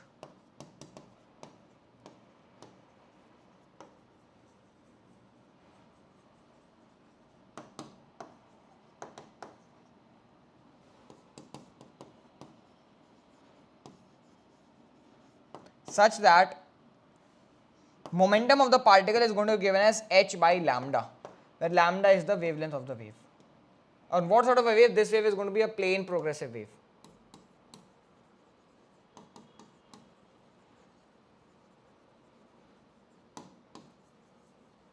ठीक है, this is the wavelength of the matter wave.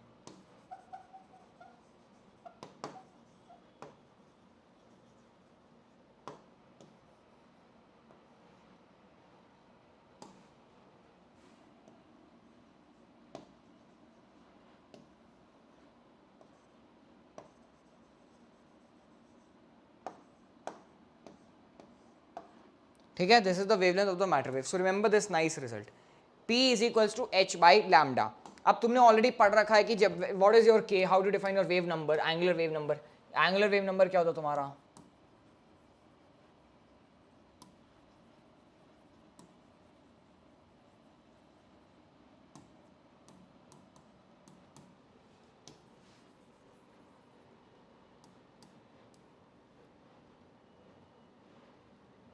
अरे यार क्या लिख रहा हूँ, हाँ ठीक है, 2 pi by lambda is your angular wave number. Now when your angular wave number is 2 pi by lambda, now when your angular wave number is 2 pi by lambda, है ना, when your angular wave number is 2 pi by lambda, ठीक है, अगर angular wave number तुम्हारा 2 pi by lambda है, तो do you now realize कि what is going to be your momentum? Your momentum was what? So what is lambda? What is 1 by lambda? 1 by lambda is k by 2 pi, हाँ है ना. So this implies that 1 by lambda is k by 2 pi. अरे यार हाँ ठीक है, तो momentum कितना हो जाएगा? Lambda by h by lambda which is h into के बाई 2 पाई. अब ये जो तुम्हारा टर्म है, यही टर्म को मैं कैसे लिखता हूँ? I write it as h cross, ठीक है, h cross is h by 2 pi. So this becomes h cross into k. तो कुल मिला के तुम्हारा मोमेंटम कितना बन जाएगा?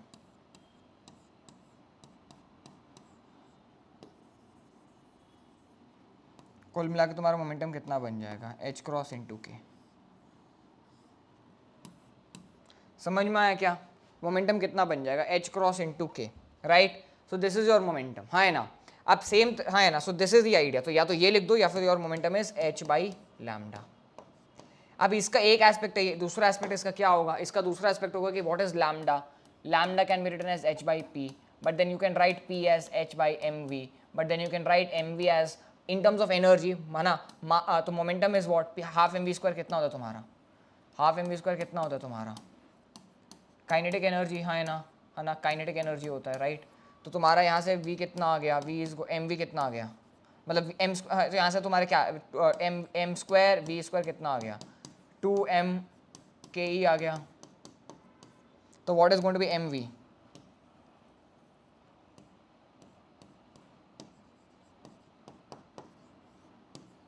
To m kinetic energy. तो ये कितना बन गया? This is h by 2m के ई. ठीक है, अब काइनेटिक एनर्जी को तुमने देखा था पहले कि kinetic energy can actually be written as e into V naught, right. इन से स्टॉपिंग पोटेंशियल केस में, बहुत सारे केसेस में, right, k can be written as v naught. तो इसको मैं कैसे लिख दूंगा? h by under root 2m के Q E, sorry not Q E, Q delta we, है ना. मतलब चेंज इन मतलब भाई काइनेटिक एनर्जी कितना होगा जितने से तुमने एक्सेलरेट किया, तो क्यू डेल्टा वी आ गया. तो ये सारे के सारे रिजल्ट सेम रिजल्ट्स हैं. आई होप ये आपने डब्बे में बंद कर लिया. आई होप ये आप याद रखेंगे. तो इससे एग्जाम में डायरेक्ट क्वेश्चन आता है, बहुत ज़्यादा बार आता है. अल्फा पार्टिकल की इतनी स्पीड, अल्फा पार्टिकल को इतने वी से निकाला है ना.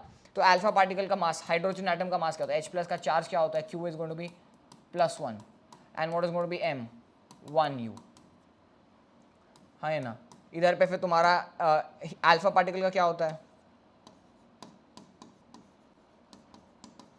इसका Q क्या होता है?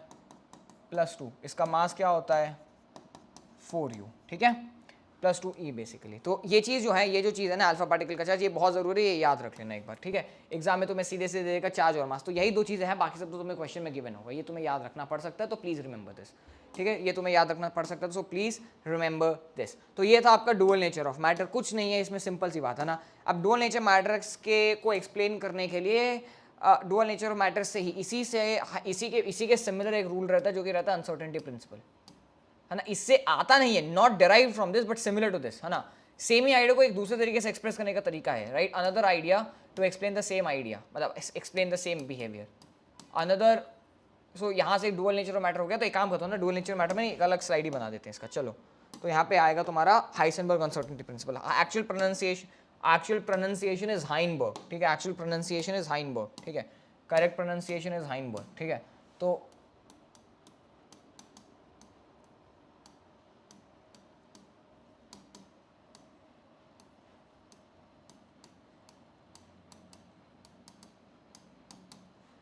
certainty principle, Heisenberg uncertainty principle, Heisenberg uncertainty principle, ठीक है. हाइनबर्ग अनसर्टेनिटी प्रिंसिपल में क्या है, यहाँ पे क्या हो रहा है तुम्हारा, हाइनबर्ग अनसर्टेनिटी प्रिंसिपल का आइडिया क्या है कि for any particle there is always going to be an intrinsic position में डिस्प्लेसमेंट एंड डेल्टा पी में डिस्प्लेसमेंट, और ये जो रहेगा ये एक्स वाले पोजीशन में, ठीक है, that is going to be greater than और equal to h cross by two, h cross by two. और एच क्रॉस बाई टू का वैल्यू पता है क्या होगा, एच क्रॉस बाई टू का वैल्यू क्या होगा मालूम है, h by four pi, where h cross as we have already derived was what, h by 2 pi. So this would imply that h cross by 2 is what, h by 4 pi, ठीक है. So this is the Heisenberg uncertainty relationship, ठीक है, ठीक है.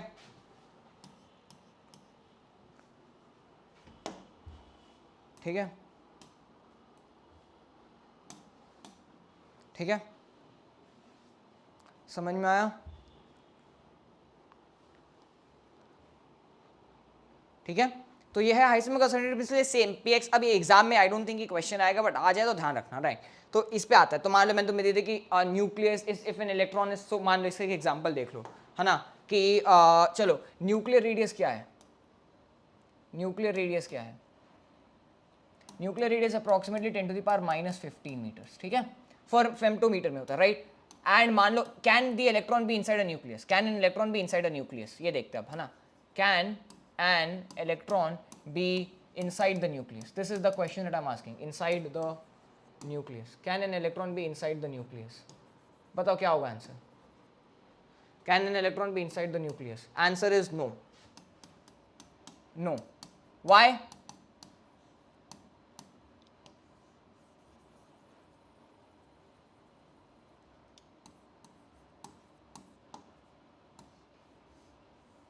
No. क्यों no है, क्यों no है, बिकॉज, क्यों नो है, बिकॉज देखो डेल्टा एक्स क्या होगा, न्यूक्लियर रेडियस है ना, तो अगर वो न्यूक्लियर में होगा तो डेल्टा एक्स कितना होगा तुम्हारा, that is going to be 10 to the power -15. Okay जी. अगर है तो डेल्टा पी तुम्हारा कितना आ जाएगा, तुम्हारा डेल्टा पी कितना आ जाएगा, that is going to be m times delta v, वो कितना आ जाएगा तुम्हारा, that is going to be approximately, that is going to be कितना, तो ये डेल्टा पी रहेगा. अब तुम्हें मालूम है कि delta x into delta p is greater than equal to h cross by two. तो मिनिमम कितना होगा, मिनिमम कितना होगा, तो मिनिमम ले लेते इसका मिनिमम, तो मिनिमम कितना होगा, मिनिमम कितना होगा, मिनिमम होगा तुम्हारा H cross by to, right, है ना. तो जब तुम ये वैल्यू सब्स्टिट्यूट करो तो तुम्हें क्या मिल जाएगा, m delta v into delta x, right, is equal to h cross by two, minimum है ना, ये मिन है. तो यहाँ से तुम्हारा डेल्टा v मिन कितना आएगा, that is going to be what, h cross by two m delta x. सही है क्या, एच क्रॉस का वैल्यू कितना होगा तुम्हारा 6.626 into 10 to the power -35 joule second divided by 4 into pi का value 3.14 into mass of electron कितना रहता है तुम्हारा 9 इंटू 10 टू पहले -15 आएगा, और यहाँ पे आ जाएगा कितना 10.31, तो बेसिकली लाइक 10 पावर -30 ले लेते हैं ना, 10 टू द पावर -30 kgs. अब ये सब SI यूनिट में इसको सॉल्व करने के लिए क्या करना पड़ेगा बताओ तुम ही मुझे, क्या करना पड़ेगा, क्या करना पड़ेगा, क्या करना पड़ेगा. तो 4 इंटू 3 इज 12, तो this is almost 1 and this is almost 2, रफली, है ना. 15 और 30 है, तो यहाँ से एक चला गया 35, यहाँ से बच गया -5, यहाँ से -5 गया, और यहाँ से बच जाएगा 10 टू द पावर -10. तो इसको तुम न्यूमरेटर वगैरह में जब ले जाओगे तो तुम्हें क्या मिल जाएगा, तुम्हें मिल जाएगा 0.5 इंटू 10 टू द पावर 10, जो कि is greater than speed of light, जो कि कभी फिजिकली पॉसिबल नहीं है. Nothing can exceed the speed of light, relativity से ही आता है, ठीक है. तो ये क्या है, so this implies what, this is 5 into 10 to the power 9, जो कि greater than speed of light, which is 3 into 10 to the power 8, right. So this is greater than speed of light, this is speed of light. Nothing can travel at the speed of light, which is a contradiction. This contradicts relativity. So hence it cannot happen.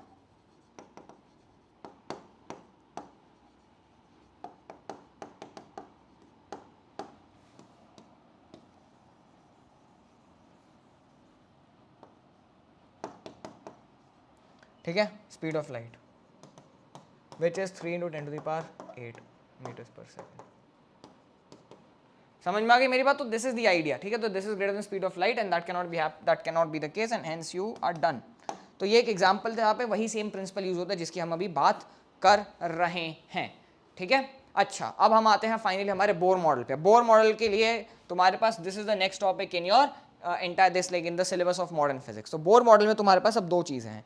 पहला चीज, दो basic postulates है। पहला चीज क्या है कि according to de Broglie in a stationary orbit, तो मतलब वेल डी ब्रॉय ने बोला था, अब ये स्टेटमेंट जो लिखा है यहाँ पे कि according to de Broglie, actually में de Broglie hypothesis came after Bohr's model.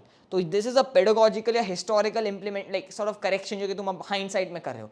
Bore ने डी ब्रॉय का आइडिया यूज नहीं किया था, बोर ने अपने आप से बताया था, and this was in part what motivate like I mean it was independent of them, right, it was independent of them. Bore ने ये यूज किया था यूजिंग हाइड्रोजन एटम स्पेक्ट्रा, जो कि हम इवेंचुअली देख रहे होंगे ना। क्या हाइड्रोजन स्पेक्ट्रा में लेके हम वो देख रहे होंगे, जब हम हाइड्रोजन स्पेक्ट्रा देखेंगे तब हम इसकी बात कर लेंगे, ठीक है, हम इसकी तब बात कर लेंगे। तो देखो, according to in a stationary orbit circumference of Bohr radius must be an integral multiple of the wavelength associated with it, ठीक है। ये एक आइडिया है, हम इस पे आएंगे, बट ये सब करने से अच्छा मैं तुम्हें वो बताऊंगा जो बोर ने एक्चुअली में किया था। This is another way, so this is an alternate way, right, from de Broglie hypothesis, from de Broglie hypothesis. De Broglie नहीं तो डी ब्रॉय होता है, ठीक है। From de Broglie's hypothesis you get this, ठीक है, from de Broglie hypothesis you get this, ठीक है। बट इसके बिना भी तुम कर सकते हो, without de Broglie hypothesis Bohr's original idea क्या था। वेल चलो मैं अभी जो बताऊंगा वो Bohr's original idea was also in terms of energy. तो जो तुम स्टैंडर्ड टेक्स्ट बुक में पढ़ते हो ना, स्टैंडर्ड वर्जन अब क्या है, ये तो हो गया नया वाला वर्जन। स्टैंडर्ड वर्जन क्या है ये तुम इस पे मैं आऊंगा थोड़ी देर बाद। स्टैंडर्ड वर्जन क्या है? स्टैंडर्ड वर्जन तुम्हारा कहता है दो चीजें तुम्हें। पहली चीज क्या कहता है स्टैंडर्ड वर्जन तुम्हारा, कि angular momentum of an electron in an orbit, तो electron only move in stationary fixed stationary orbits. First क्या है, electrons only move in fixed stationary orbits, ठीक है। फिक्स्ड यानी कि वो चेंज नहीं होता, वो खत्म छोटा नहीं होता, उनका डिस्टेंस हमेशा सेम रहता है, right. Electrons move in fixed stationary orbit. Even the Heisenberg uncertainty principle came after Bohr's model. So Bohr's model came only a few years later, 1912 और somewhere around that time, after like 6 or 7 years after Einstein's photoelectric paper. तो उतना ज्यादा 1905 में आया था photo electric paper Einstein का, ठीक है। तो electrons only move in fixed stationary orbits, ठीक है, which do not change and hence so this was an additional postulate. ये क्लासिकल मैकेनिकली ये पॉसिबल पोस्टुलेट गलत है। क्लासिकली क्या होता है कि इलेक्ट्रॉन को ऑर्बिट श्रिंक करना चाहिए, it should spiral into the earth, जो कि तुम 9th स्टैंडर्ड से सुनते हुए आ रहे होगे, 10th स्टैंडर्ड में सुनते आ रहे होगे, केमिस्ट्री में भी तुमने सेम चीज सुनी होगी, राइट। तो electron should spiral into the orbit, जो कि नहीं हो रहा है, ठीक है। तो electron only move in fixed stationary orbit, right, because okay. अब now the angular momentum of electron, angular momentum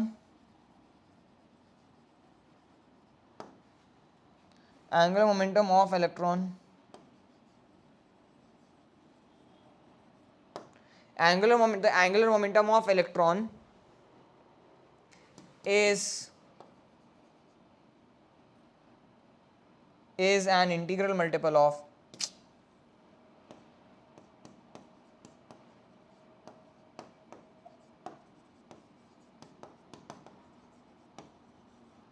h cross, ठीक है। यानी कि आसान भाषा में तुम्हें ये बोलोगे जो तुम्हारा L है वो कितना है, वो NH क्रॉस है, but that is also equal to NH/2 है। So this is your angular momentum.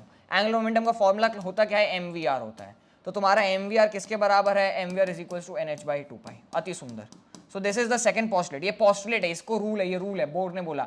अब बोर को पता कैसे चला कि ये रूल आने वाला है, ये बहुत इंटरेस्टिंग आइडिया है। एंड बोर को एक्चुअली में ये पता नहीं चला था, बोर ने कुछ और किया था, ठीक है। बोर ने कुछ और किया था, बोर ने ये एनर्जी वगैरह के थ्रू किया था, and it just so happens कि Bohr eventually arrive at this stage. समझ में आ रही मेरी बात? बोर ने सब एनर्जी वगैरह के थ्रू किया था, and bore eventually arrive at this stage. समझ में आ रही है मेरी बात की नहीं आ रही है? Do you get what I am saying और you don't? I hope you do, ठीक है, I hope you do. Clear है, यस और नो? क्लियर है, यस और नो? ठीक है, क्लियर है, यस और no? So I hope you get what I am trying to say, हाँ या ना?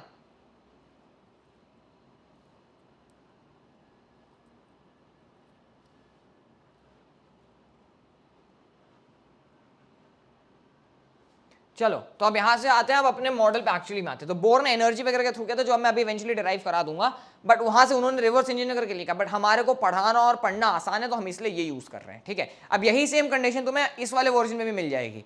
मान लो मैं तुम्हें क्या बोल रहा हूँ कि तुम्हारे पास स्टैंडिंग वेव हमने पढ़ा हुआ था, तो मान लो मैं तुम्हें बोलता हूँ स्टैंडिंग वेव डी ब्रोय के थ्रू कैसे होगा, how do you do it through de Broglie, de Broglie के थ्रू कैसे करोगे। तो तुम्हारे पास एक ऑर्बिट है, मान लो रेडियस आर है इस ऑर्बिट का, है ना, इसका रेडियस ऑर्बिट आर है, तो ये लेंथ मान लो है तुम्हारी 2 पाई आर। ओके, अब अगर स्टैंडिंग वेव है तो मान लो यहां पे तुम्हारी वेव ऐसे शुरू होगी और ये ऐसे एक पूरा घूम के ऐसे आ जाएगी ना, तो स्टैंडिंग वेव है तो तुम्हारे जितने, तो तुम्हारा ये लेंथ जो रहेगा 2 पाई आर का जो लेंथ रहेगा, वो तुम्हारा 2 पाई आर का लेंथ किसके बराबर हो जाएगा, वो एन लैम्डा के बराबर हो जाएगा, where N is the harmonic number, right, first harmonic, second harmonic, third harmonic, fourth harmonic, fifth harmonic, तो उसके ऊपर हार्मोनिक नंबर पे तुम्हारा एन आ गया। तो यहां से तुम्हें क्या मिल जाएगा, तुम्हारा यहां से तुम्हें क्या मिल जाएगा, क्या मिलेगा तुम्हें यहां से तुम्हें मिल जाएगा कि और R is going to be what, N lambda by 2 pi. But what is lambda? What is lambda? Lambda is from both hypothesis is what? Lambda is what? H by P na? Lambda is what? H by P, right? Lambda is what? H by P, right? तो substitute this over here. तो standing wave matter wave के, electron की matter wave उसके orbit में standing wave में, तो क्या मिलेगा तुम्हें यहाँ से, you are going to get R is equals to NH by 2 pi into 1 by P। तो यहाँ से क्या मिल गया, PR is equals to NH by 2 पाई। यही PR तो L होता है तुम्हारा, यही PR तो तुम्हारा L होता है, यही PR तो तुम्हारा L होता है, हाँ है ना।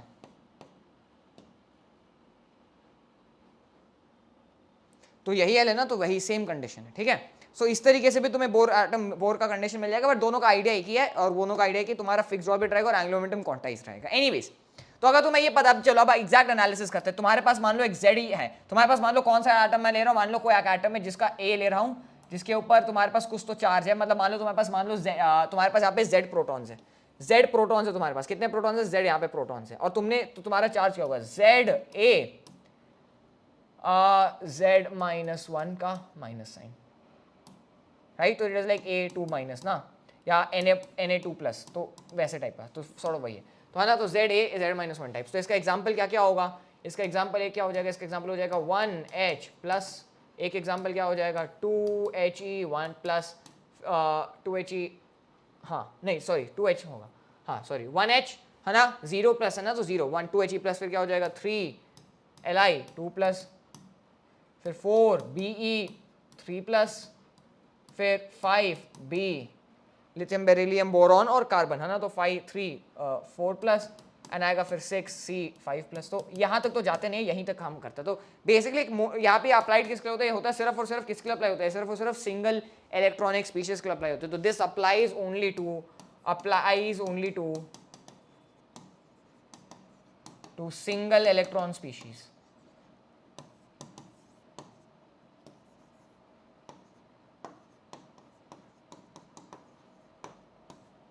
This applies only to single electron species, ठीक है।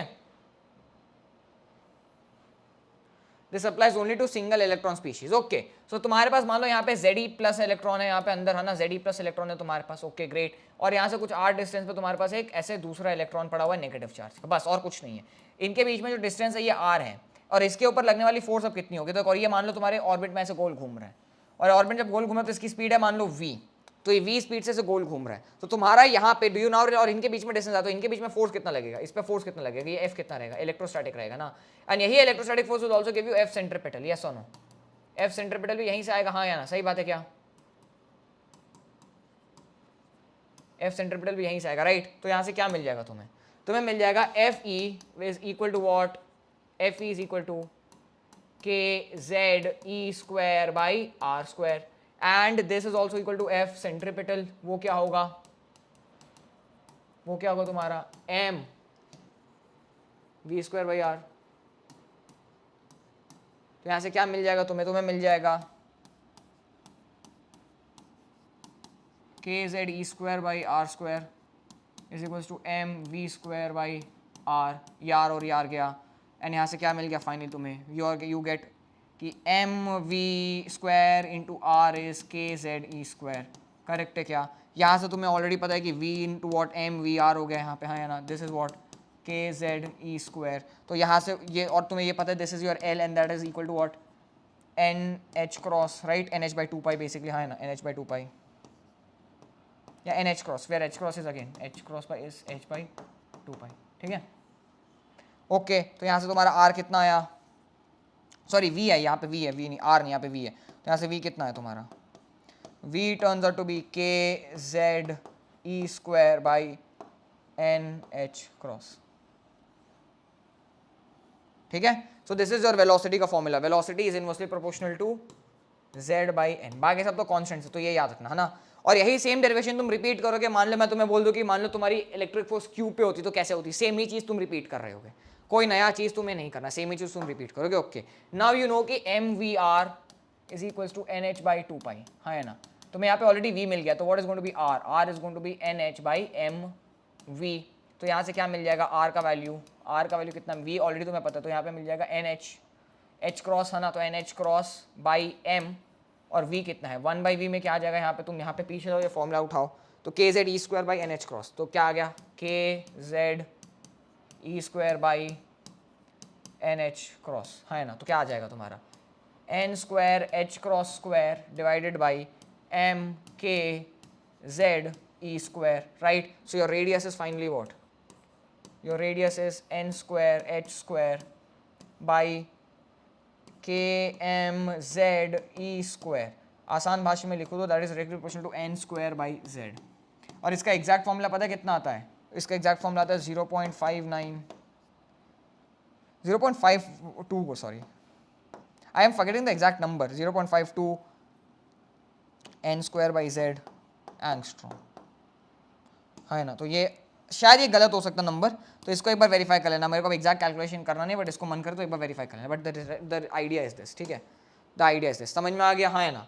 तो तुम्हें रेडियस मिल गया, तुम्हें वी मिल गया, अब चाहे तो तुम्हें जो निकालना तुम वो सब निकाल सकते हो, राइट। मान लो मुझे अब निकालना हो गया तुम्हारा वेलोसिटी, वेलोसिटी मिल गया, टाइम पीरियड मिल गया, how do get the time period, time period कैसे मिलेगा, ऑर्बिटल टाइम पीरियड कैसे मिलेगा, तो टाइम पीरियड के लिए क्या करना होगा, डिस्टेंस ट्रैवल कितना होगा, 2 पाई आर, स्पीड क्या होगा v, तो टाइम क्या आ जाएगा तुम्हारा 2 पाई आर बाई वी, बहुत बढ़िया, तो यहाँ से क्या आ गया 2 पाई आर कितना है तुम्हारा, आर कितना है तुम्हारा, R is L, R is what, R is what, R is what, N H cross by M V, हाँ है ना, डिवाइडेड बाई वी, तो क्या बन जाएगा ये 2 pi N H cross by M we square, तो यहाँ से 2 पाई और एच क्रॉस मिला के तुम्हें एच मिल जाएगा, राइट, है ना, एच है वो, एच क्रॉस नहीं है, तो ध्यान से लिखना है इसको, N H by M we square, अब क्या है, तो यार लेन नहीं तो रहने ही दो ये, है ना, तो यहाँ से नहीं तो रहने ही दो, ऐसा कोई फर्क नहीं पड़ने वाला, तो क्या मिल गया तुम्हें 2 pi N H cross V के बाद यहाँ पे क्या मिल जाएगा 1 बाई वी स्क्वायर, अब वी स्क्वायर क्या रहेगा K Z E square by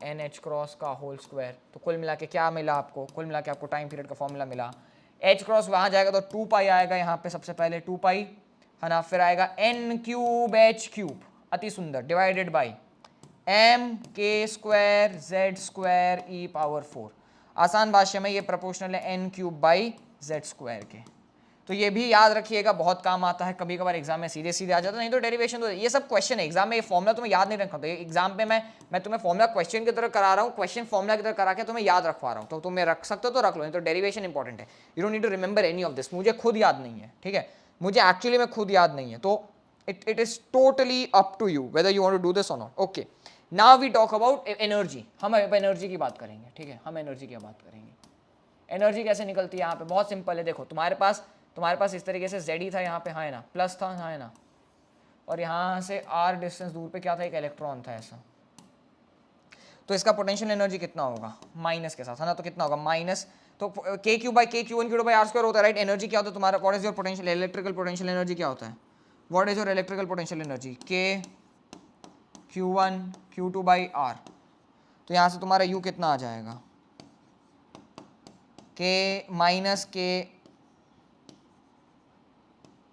minus के Z E square by R, हाँ है ना, यही है क्या, यही है क्या, यही है क्या, यही है क्या, बिल्कुल यही है। अब तुमने अगर तुम्हें याद हो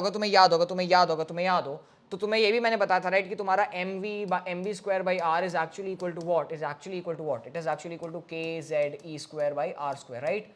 सेंट्रीपेटल फोर्स और वो इलेक्ट्रोस्टैटिक फोर्स को इक्वेट करके आया था, तो यहाँ से आर और आर गया, हाँ है ना, यहाँ से आर और आर गया, हाँ है ना, यहाँ से आर और आर गया, हाँ है ना, यहाँ से आर और आर गया, हाँ है ना, तो क्या बच गया, एम वी स्क्वायर कितना आया, m we square turns out to be k Z E square by r. तो what is your kinetic energy? That is half m we square. तो यहाँ से हाफ एम वी स्क्वायर से kinetic energy कितनी आ जाएगी? वो आ जाएगी इसकी आधी. तो वो आ जाएगी के Z E square by 2r. तो इनको और इनको कंबाइन करेंगे तो क्या मिलेगा टोटल एनर्जी तुम्हारा? ई टोटल कितना आएगा तुम्हारा? ई टोटल कितना आएगा तुम्हारा? E total is going to be u plus k. वो कितना आ जाएगा तुम्हारा? यहाँ से ई टोटल कितना आ जाएगा तुम्हारा?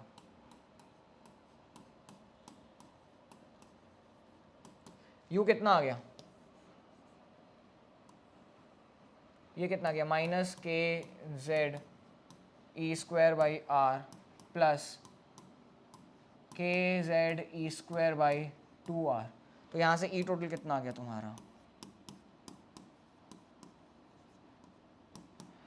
That turns out to be minus 1 by 2 k z e square by r, right? This is also equal to this is also equal to plus u by 2 and this is equal to minus k. तो ये result बहुत important है, please इसको याद रख लो.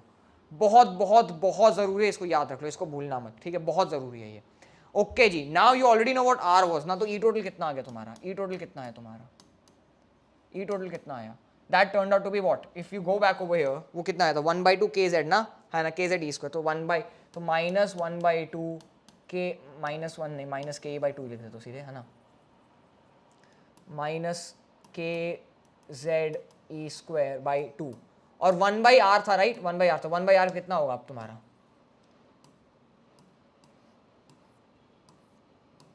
1 by r कितना होगा तुम्हारा?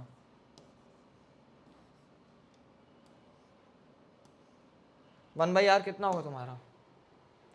1 by r कितना होगा तुम्हारा? n square h cross square by k m z E square, है ना? तो 1 by r कितना होगा तुम्हारा? n स्क्वायर h स्क्वायर, है ना? कितना आ गया ये तुम्हारा? n square h cross square by k m z E square, के एम जेड ई स्क्वायर. तो अब इसको अगर तुम सॉल्व करोगे तो तुम्हें ई टोटल क्या मिलेगा? What is your E? Your E turns out to be, minus के साथ के आएगा एम आएगा, तो minus K square M E power 4. Okay, minus K M E power 4 by 2, है ना? By 2 h cross square, right? Amazing. Into what? Into z square by n square. समझ में आया? यह है तुम्हारा e. Now this value turns out to be 13.6 electron volts, which is also equal to 13.6 into 10 into 1.6 into 10 to the power minus 19 joules. तो ये याद रख लेना, ये है तुम्हारा इसकी वैल्यू, ये है इसकी वैल्यू, इसकी ये वैल्यू है. तो तुम्हारा एसेंशियली एनर्जी कितना आया? तुम्हारे nth ऑर्बिट का एनर्जी कितना आया? E of your nth orbit turns out to be what? It turns out to be minus 13.6, है ना, electron volts into n into z square by n square.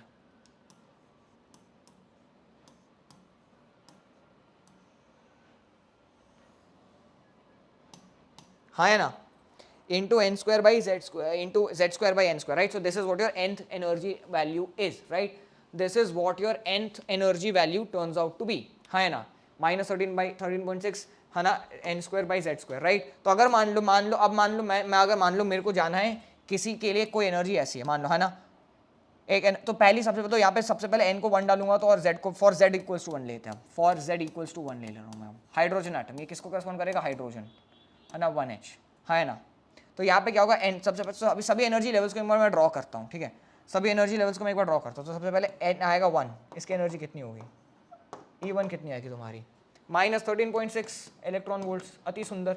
Negative है मतलब सिस्टम स्टेबल है, right? Negative है मतलब system क्या है? Stable है, ठीक है? फिर सेकंड आएगा कहीं यहाँ पे n की वैल्यू 2, ये इसकी एनर्जी की वैल्यू कितनी होगी तुम्हारी? 2. तो you divide this by 4. When you divide this by 4 what do you gate?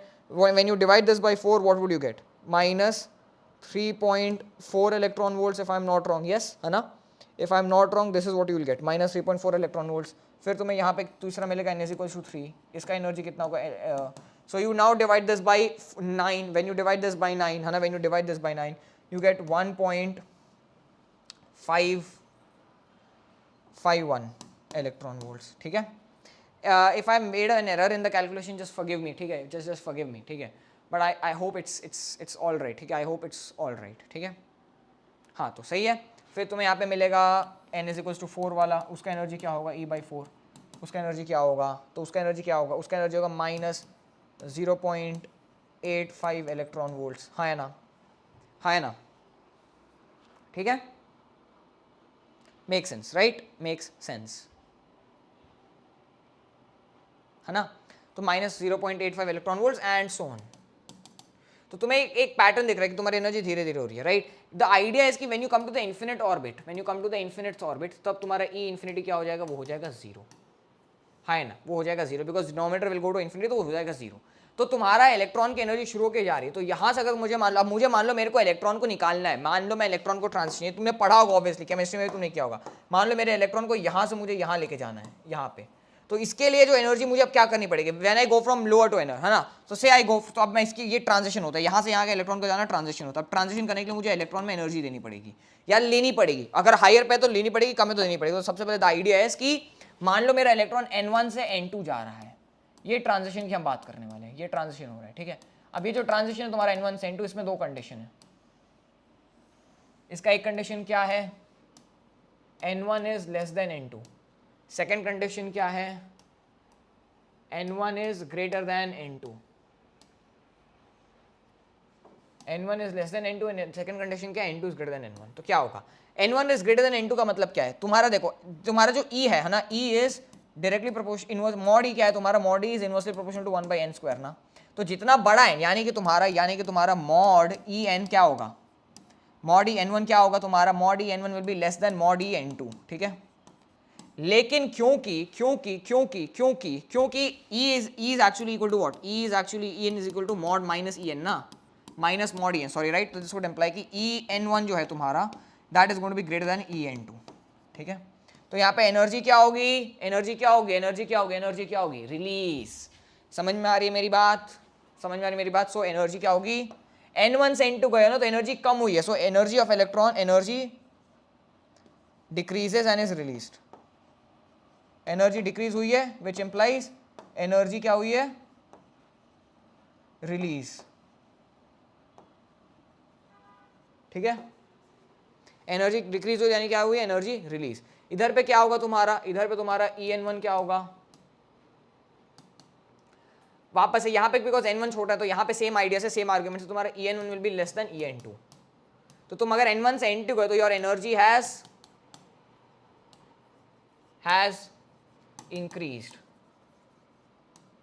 तो इसका मतलब क्या होगा कि एनर्जी एब्जॉर्ब हुई है, तो लाइट मेरे को शाइन करनी पड़ेगी, तो वही यही बेसिकली यही है, हाँ है ना, एनर्जी एब्जॉर्ब हुई है। तो अब हाँ है ना, तो लेकिन अब देखो, बिकॉज एनर्जी खुद ही फाइनाइट वैल्यूज में है, एनर्जी रैंडम वैल्यूज में तो हो नहीं सकती है, राइट। एनर्जी जो है तुम्हारी वो रैंडम वैल्यूज में हो तो सकती है नहीं, यस और नो, क्या एनर्जी रैंडमली कोई सा भी वैल्यू ले सकती है, यस और नो, वो बताओ, ले सकते हैं क्या एनर्जी, कोई सा भी रैंडम वैल्यू ले सकते हैं क्या एनर्जी, नहीं ना। Can energy take any random value? I don't think so, right? Energy cannot take any random value because energy cannot take any random value because energy cannot take any random value, है ना। Energy can only take a specific value, right? Can energy take a random value, any random value? No, energy can only take those quantized value, मतलब quantized नहीं, integral multiple वाला quantization है, but still there is a quantization, right? तो उसीलिए energy जो emit absorb होगी वो भी सिर्फ उसी के डिफरेंसेस में होगी, तो वो एनर्जी भी रैंडमली कोई सी भी एनर्जी नहीं हो सकती है, वो एनर्जी भी कोई सी भी रैंडम एनर्जी नहीं हो सकती, वो एनर्जी भी बहुत ही स्पेसिफिक वैल्यू ही होंगे।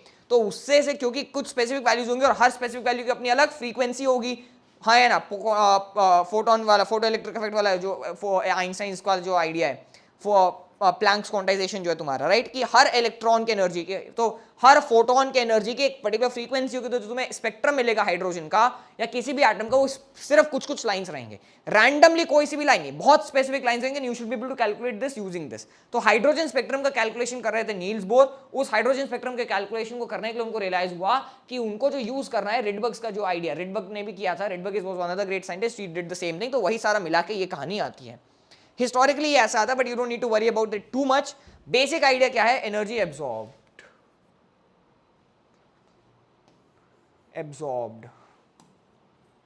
ठीक है।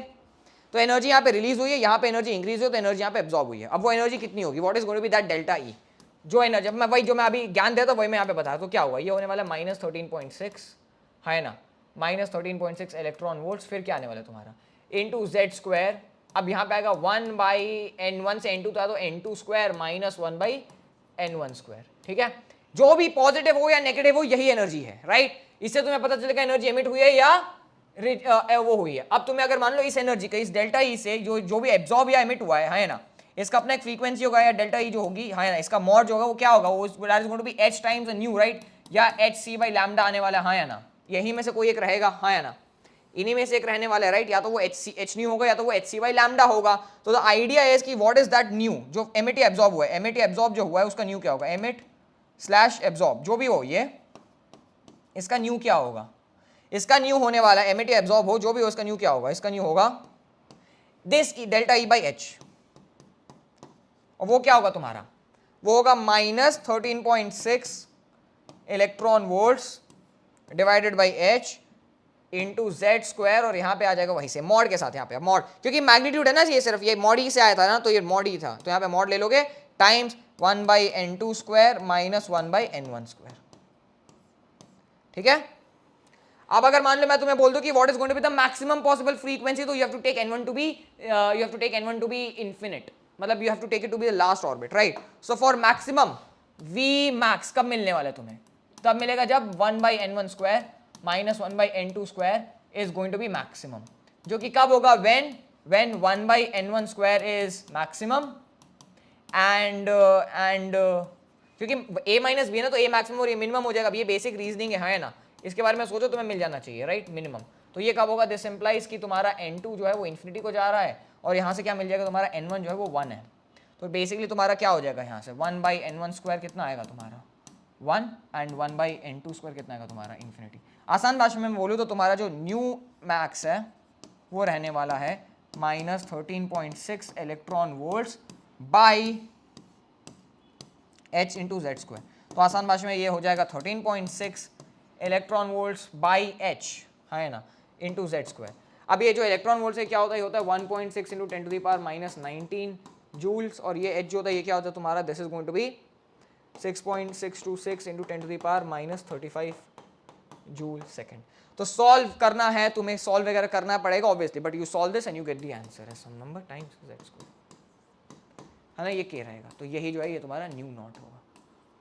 तो बोर ने ये मैक्सिमम फ्रीक्वेंसी वगैरह यूज करके सॉल्व किया था, तो he started with this idea. उन्होंने ये चीज एक्सपेरिमेंटली मेजर की, उन्होंने स्पेक्ट्रम देखा, उन्होंने ये रियलाइज किया, उन्होंने क्या रियलाइज किया, उन्होंने ये इक्वेशन पहले डिस्कवर की, है ना, यही इक्वेशन उन्होंने पहले डिस्कवर की। जब एक बार उन्होंने इक्वेशन डिस्कवर कर लिया, अच्छा एनर्जी ऐसे जा रही है, इसका मतलब क्या होगा, अगर एनर्जी 1/n² पे डिपेंड करी, यानी कि तुम्हारा मोमेंटम ऐसे होगा, तुम्हारा ये होगा वैसे, उन्होंने इसको रिवर्स इंजीनियर किया, जो हम करेंगे नहीं, मैं बस तुमको एक रफ आइडिया दे रहा हूं। तो started with this energy and then he reverse engineered, ठीक है, he started out with this energy and then he then reverse engineer, ठीक है। इसमें मैं बहुत सारे स्लाइड्स लेके आया था, इनकेस मुझे जरूरत पड़ जाए, वैसे ज्यादा बच्चे नहीं है, कोई बात नहीं, जो भी है मैं क्लियर कर दूंगा, जो भी बच्चे हैं उसके बाद हम बात करेंगे, ठीक है।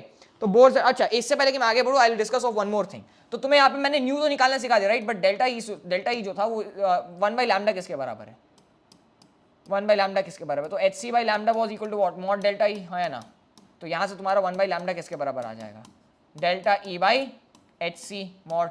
तो ये क्या बन जाएगा तुम्हारा, this is going to be -13.6 electron volts divided by h into C into mod के साथ ऑब्वियसली जेड स्क्वायर आएगा, और यहाँ पे क्या आएगा 1/n1 square minus 1/n2 square, ठीक है।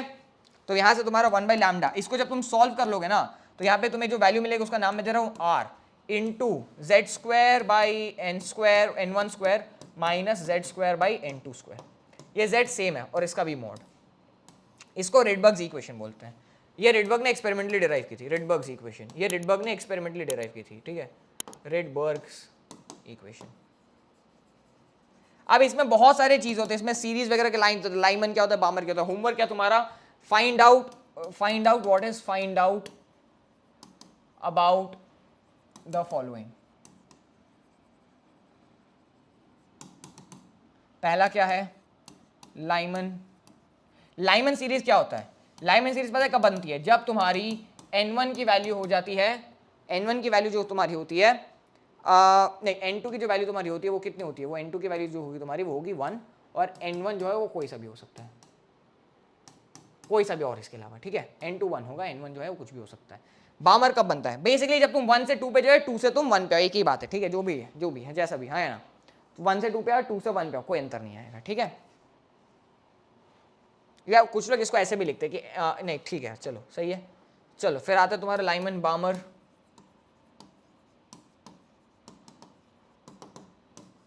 यहाँ पे n2 की वैल्यू ऑब्वियसली 2 हो जाएगी, है ना, और n1 की value will B greater then 2, not equal, greater than 2।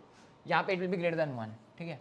तो जब हायर से वो 2 पे गिरता है तब 3 क्या होगा तुम्हारा, होगा लाइमन बामर पैशन। ये कितना हो जाएगा, यहाँ पे n की वैल्यू आएगी, n3 की वैल्यू आएगी 3, n2 की सॉरी वैल्यू आएगी 2, 3 सॉरी हाँ, और n1 कितना होगा, greater than 3। Lyman बामर passion brackets, इसमें क्या होगा, लाइमन बामर पैशन ब्रैकेट फंड और हम्फ्री, ये आएगा 4, 5 और 6, 4, ये आ जाएगा 5 एंड देन आएगा हम्फ्री। ये हम्फ्री अगर तुम्हें नीचे का देखना है तो टेंशन मत लो, तुम्हें नोट्स में दिख जाएगा। अबे यार क्या हो गया ये, हाँ तो हम्फ्री, इसमें क्या होगा तुम्हारा, n2 का वैल्यू इसमें आएगा 6 और तुम्हारा n1 is going to be greater than 6 bracket और फंड।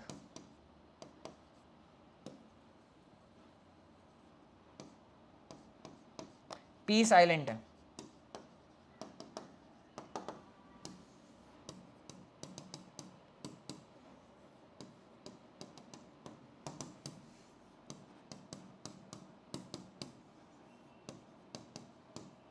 ठीक है। तो ये सीरीज के नाम है, इनके बारे में तुम पढ़ सकते हो, ये बस ये याद रख लेना, ठीक है, ये याद रख लेना। तो मिनिमम मैक्सिमम पूछने पे यही किया जाता है, ठीक है। तो अब तुम्हें बेसिकली मैं तुमसे पूछूं कि इस वाले में मिनिमम लैम्डा कैसे रहेगा, वो क्वेश्चन तुम कैसे करोगे, तुम्हें बस ये इक्वेशन के साथ खेलना है, वो मैथ्स है तुम्हारा, ठीक है। तो उसमें मैं कुछ अब तुम्हें नहीं सिखा सकता, the concept is just this. तो आई होप ये चीज तुम समझ गए। I want you to practice a lot of questions in this topic, a lot, as many as you can. क्या बोला मैं, as many as you can, है ना। अब आगे बढ़ूं अगर मैं, तो अच्छा एक बार रेडबर्ग वाला मैं तुमको फाइनल दिखा देता। तो जो एक्सप्लेनेशन ऑफ हाइड्रोजन स्पेक्ट्रम है एंड स्पेशल लाइन फॉर्मूला, जो मैंने वही बता रहा था ना। तो ये जो तुम्हारा फॉर्मूला, तो अब तुम्हें समझ में आई रही, जो वैल्यू ऑफ आर है ये कैसे, ये जो चीज तुमने अभी डिराइव की वही है, देख लो। जो वैल्यू तुमने अभी डिराइव की वो R C H, that is Rydberg's formula, ठीक है। R is Rydberg's formula, C H. तो द पॉइंट इज की I mean 13.6 into z square by n square, R C H की वैल्यू कितनी होती है वही मैं बता रहा था, right. R is how much, minus 30, मतलब 13.6 electron volts by C into H, right, that is R। तुम्हें इसका वैल्यू याद रखना पड़ जाएगा, बट ये नोटबुक तुम्हें जनरली एग्जाम में गिवन होगा, राइट। ये वैल्यू होती है तुम्हारे पास, याद कर सकते हो, you can certainly remember this result, but ये एग्जाम में वैल्यू गिवन होगी तुम्हें, ठीक है। ये वैल्यू तुम्हें एग्जाम में गिवन होगी, ठीक है। ये वैल्यू तुम्हें एग्जाम में क्या होगी, गिवन होगी। बट अगर तुम्हें याद करने का मन है तो you can always remember this, but this value will be given in the exam, ठीक है, given in the exam, given to you in the exam, ठीक है। But you can always remember this, तो check the value, still try to remember the value.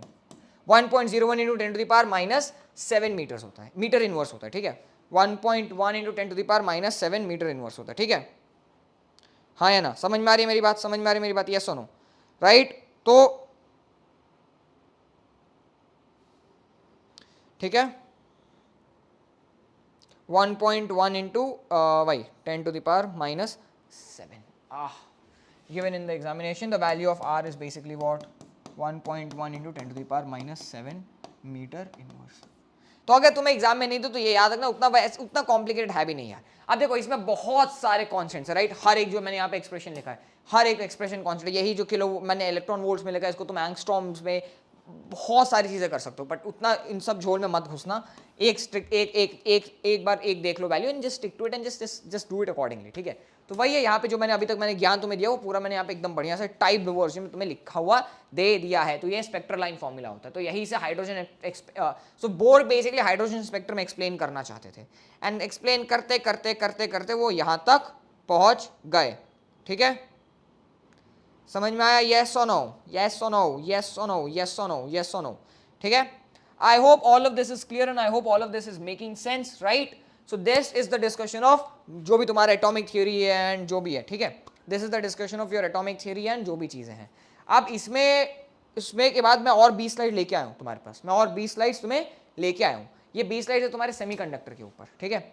अब देखो the point is कि semiconductor से exam में क्वेश्चन नहीं आता है, एग्जाम में सेमीकंडक्टर से बहुत बहुत बहुत कम क्वेश्चंस आए हैं, लॉजिक गेट्स एंड ऑल से आ जाते थे, तो ये उतना इंपॉर्टेंट टॉपिक नहीं है, तो इसलिए मैंने ऑलमोस्ट पूरा का पूरा चैप्टर तुम्हारे लिए एक समराइज करके तुम्हें समरी फॉर्म में यहाँ पे मैंने दे रखा है।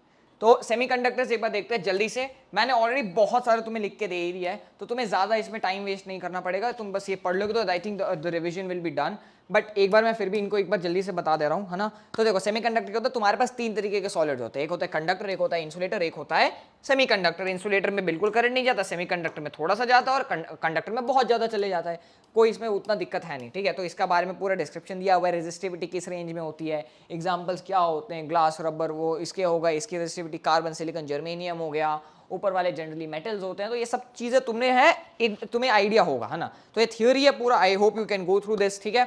अब एनर्जी बैंड का एक आइडिया आता है ना, ऑल द टेक्निकली ये सब सिलेबस में है कि नहीं, I don't think anybody can be sure for can know for sure, unless of course a question comes from it, then we all know कि इट्स देयर, क्योंकि एनसीईआरटी का rationalisation में ना ये चैप्टर को आधे से आधा कर दिया, बहुत ज्यादा काट दिया है, बहुत ज्यादा कर चुका है, कोई डीन डायोड, ये डायोड, वो डायोड कुछ नहीं, तो रैशनलाइज सिलेबस में इसको बहुत ज्यादा छोटा कर दिया गया है, इस चैप्टर को ऑलमोस्ट किल कर दिया गया है, ठीक है, सिर्फ डायोड्स तक आता है, ठीक है। तो मैं एक बार वहीं तक तुम्हें बताऊंगा, तो यहाँ पे क्या होता है एनर्जी बैंड, क्या होता है ओवरलैपिंग एनर्जी लेवल्स और टर्म्ड एज एनर्जी बैंड, तो अलग अलग एटम्स है, उन सभी में अलग अलग एनर्जी लेवल्स हैं, तो उन सभी को बैंड में इकट्ठे मिला के बैंड बनता है, बहुत कॉम्प्लिकेटेड आइडिया, इतना ट्रिवियल नहीं है, लेकिन अब तुम्हारे सिलेबस में बस यही लिखा है, तो मैं क्या करूँ, तो आई एम अगेन, मैं बताने, मैंने पढ़ा हुआ है इलेक्ट्रॉनिक्स में बढ़िया से, मैं बता सकता हूँ ना, लेकिन अगेन द पॉइंट इज कि तुम्हारे सिलेबस में उतना डिटेल में नहीं, इसलिए इतने से काम चलाना पड़ेगा।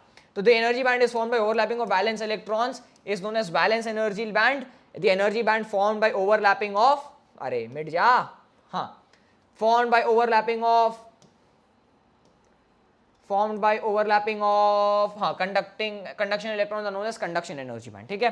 तो तुम्हारे पास 3 एनर्जी बैंड्स होती हैं ना, एक 2 एनर्जी वैलेंस और कंडक्शन, ये हो गया वैलेंस, ये हो गया कंडक्शन, इनके बीच में कुछ गैप होता है, ठीक है, इनके बीच में कुछ गैप होता है, कंडक्शन होता है जो एकदम ही फ्री हो चुका है, एक सारे वो एकदम ही बाहर आ चुका है, वैलेंस बैंड वो होता है जो अभी भी इलेक्ट्रॉन के मतलब आखिरी शेल में पड़ा हुआ है, वैलेंस शेल में जितने उन सभी की एनर्जी को क्लब करके हमें मिलता है वैलेंस बैंड, तो ठीक है। अगेन तुम्हें नहीं समझ आ रही है, तुम्हें फील ओ ये होता है, नहीं तुम्हें नहीं आने वाला है, so don't waste your time too much on to this, just remember कि कुछ इस तरीके से होता है, ठीक है, द बैंड ऑफ दिस, अब क्यों क्या, लेट्स फॉरगेट इट, ठीक है। ये ओवरलैपिंग का मतलब एग्जैक्टली क्या ओवरलैप कर रहा है तुम्हें नहीं पता है, ना ही वो तुम्हारे सिलेबस में उस तरीके से दिया हुआ है, तो you don't need to stress too much about it, ठीक है, okay. Electrical conduction in solids can take place only when electron remains present in its conduction energy band, ठीक है, ऑब्वियसली कभी कंडक्शन इसलिए उसको बोलते हैं, और जो मिनिमम होता है इधर का और उधर का, राइट, तो ये CB और ये जो है conduction electron energy band and balance energy band के बीच के जो डिफरेंस होता है, ये डिफरेंस होता है तुम्हारा ये। अब अगर होता क्या है जनरली, अगर मान लो तुम ये एनर्जी बहुत इजीली सप्लाई कर पाते हो तो material will behave as a conductor, अगर तुम ये सप्लाई नहीं कर पाते हो तो तुम्हारा material will not behave as a conductor. Semiconductor tricky होता है, सेमीकंडक्टर में थोड़ा सा एनर्जी देके तुम थोड़ा सा मेहनत करके कर सकते हो, बहुत ज्यादा आसान भी नहीं है, बहुत ज्यादा मुश्किल भी नहीं है। कंडक्टर में तो फ्री में मिल जाता है, बहुत कम होता है एनर्जी गैप, इंसुलेटर में नेक्स्ट टू इम्पॉसिबल होता है ना। तो वही है, minimum energy required for exciting an electron from valence band to conduction band is known as forbidden energy gap, ठीक है। फॉरबिडन एनर्जी गैप तुम्हारा ये रहा, और ये अगर है तो कर लोगे, नहीं है तो तुम नहीं कर पाओगे, मतलब कंडक्शन नहीं करा पाओगे, करंट नहीं तोड़ा पाओगे, ठीक है, फाइन। तो ये एग्जाम्पल हो गया तुम्हारा टेम्परेचर के साथ कैसे वेरी करता है ना, तो ये टेम्परेचर के साथ कैसे वेरी करता है, ये तुम्हारा टेम्परेचर के साथ कैसे वेरी करता है, और हाँ, तो अब तुम्हारे पास ये, ठीक है। तो now I want you to, तो जैसे जैसे टेम्परेचर बढ़ेगा तुम्हारा, है ना, जैसे जैसे टेम्परेचर बढ़ेगा तुम्हारा, जैसे जैसे टेम्परेचर बढ़ेगा तुम्हारा, है ना, तो ये तुम्हारा क्या है, ये है तुम्हारा इंसुलेटर, नहीं सॉरी, ये है तुम्हारा कंडक्टर, फिर ये है इंसुलेटर एंड वो है सेमीकंडक्टर, ठीक है। ये कंडक्टर का ग्राफ होता है ऐसा, है ना, मुझे याद है ये होता है इंसुलेटर का ग्राफ, और ये होता है, सोचोगे तो तुम्हें पता चल जाएगा यार, मतलब एक की कंडक्टिविटी जितना गर्म करोगे उतना कम होगे, बढ़ेगा वो तो इट विल मेक सेंस, ठीक है। इंसुलेटर और ये होता है तुम्हारा सेमीकंडक्टर, ठीक है। नहीं भी पता, अगेन ये वन ऑफ दोस टॉपिक जो कि थोड़ा सा कॉम्प्लिकेटेड लगेगा क्योंकि तुमने इसको कभी फॉर्मली ढंग से फर्स्ट प्रिंसिपल से नहीं किया, बट फिर भी तुम्हें पता होना चाहिए। अब एक सेमीकंडक्टर कैसे काम करते हो, तुम्हारे पास मान लो सिलिकॉन स्ट्रक्चर है, अब इस सिलिकॉन स्ट्रक्चर में क्या होगा, ड्यू टू थर्मियोनिक, है ना, हीट के वजह से वाइब्रेट करते रहेंगे इलेक्ट्रॉन्स एंड ऑल, तो गलती से वाइब्रेट करते करते एक इलेक्ट्रॉन बाहर आ जाएगा यहाँ पे, और यहाँ पे एक छेदा रह जाएगा, होल रह जाएगा, राइट, तो एक इलेक्ट्रॉन अपनी जगह को छोड़ के बाहर आ जाएगा, तो जब इलेक्ट्रॉन बाहर आ जाएगा तो ये इलेक्ट्रॉन जो था, ये इलेक्ट्रॉन उठ के यहाँ कहीं आ जाएगा, तो अब ये इलेक्ट्रॉन अगर यहाँ आ गया तो यहाँ पे एक होल खाली सा स्पेस रह जाएगा, राइट, और यहाँ पे सेम चीज होगा, तो वही होल है। I hope you get the idea कि क्या हो रहा है ना। तो कभी कभी क्या होता है, इलेक्ट्रॉन जो होता है अपनी खाली जगह छोड़ के बाहर आ जाएगा, तो वहां पे खाली जगह रह जाएगा और फ्री इलेक्ट्रॉन आ जाएगा।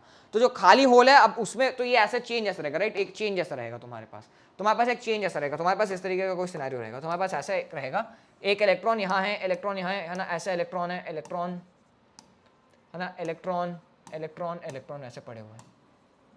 अब क्या होगा, ये इलेक्ट्रॉन भाग के कहीं और चले जाएगा, तो अब तुम्हें क्या मिलेगा, अब तुम्हें कुछ ऐसा मिलेगा, तुम्हारा इलेक्ट्रॉन यहाँ आ जाएगा, होल यहाँ रहेगा, एक इलेक्ट्रॉन यहाँ रहेगा, एक इलेक्ट्रॉन यहाँ रहेगा, एक इलेक्ट्रॉन यहाँ रहेगा, एक इलेक्ट्रॉन यहाँ रहेगा, एक इलेक्ट्रॉन यहाँ रहेगा, एक इलेक्ट्रॉन यहाँ रहेगा, तो इसको होल बोलते हैं, है ना। It has some sort of a positive charge और ये है तुम्हारा फ्री इलेक्ट्रॉन। अब यही इलेक्ट्रॉन से करंट चलेगा, तो ध्यान लो, ये इलेक्ट्रॉन यहाँ चलेगा तो ये होल आगे भागते जाएगा और तुम्हारा इलेक्ट्रॉन पीछे जाते जाएगा। तो बेसिकली द आइडिया, ठीक है, I hope you get the idea, free electron. तो ये थर्मियोनिक प्रेसिशन, तो जितने होल रहेंगे उतने ही फ्री इलेक्ट्रॉन रहेंगे ना, है ना। तो इंट्रिंसिक मतलब क्या, तो कोई बाहर से नहीं आ रहा, तो जितने होल रहेंगे उतने ही तुम्हारे पास इलेक्ट्रॉन रहेंगे, है ना। तो चलो अब ये फिल इन द ब्लैंक्स है, समझते हैं इसको। In an intrinsic semiconductor the current flow occurs due to the motion of both the electrons and the holes. Let E be the magnitude of charge on the electron and NH be the number density of holes. ये NH ऐसा रहेगा, NH, ये NH कैसा रहेगा, NH ये रहेगा ऐसा। एक सेकंड इसको ढंग से लिख देता हूं, है ना, NH, ठीक है, ये NH ऐसा रहेगा,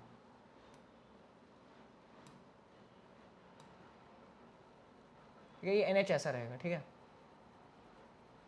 हाँ अब मस्त दिख रहा है ना, एन सबस्क्रिप्ट एच ऐसा रहेगा, ठीक है। और यहाँ पे सेम ये म्यू ही हो जाएगा, छोटा ही, और म्यू एच भी यहाँ है, बढ़िया, तो ये म्यू एच जाएगा। पता है टाइपिंग में ना, जब मैं यहाँ पे टाइप करता हूँ तो सब्सक्रिप्ट जो रहता है मेरे लेटेस्ट कोड का सब्सक्रिप्ट यहाँ पे ऐसा आ जाता है, तो मैं क्या ही करें इसमें, helpless, you see me is helpless.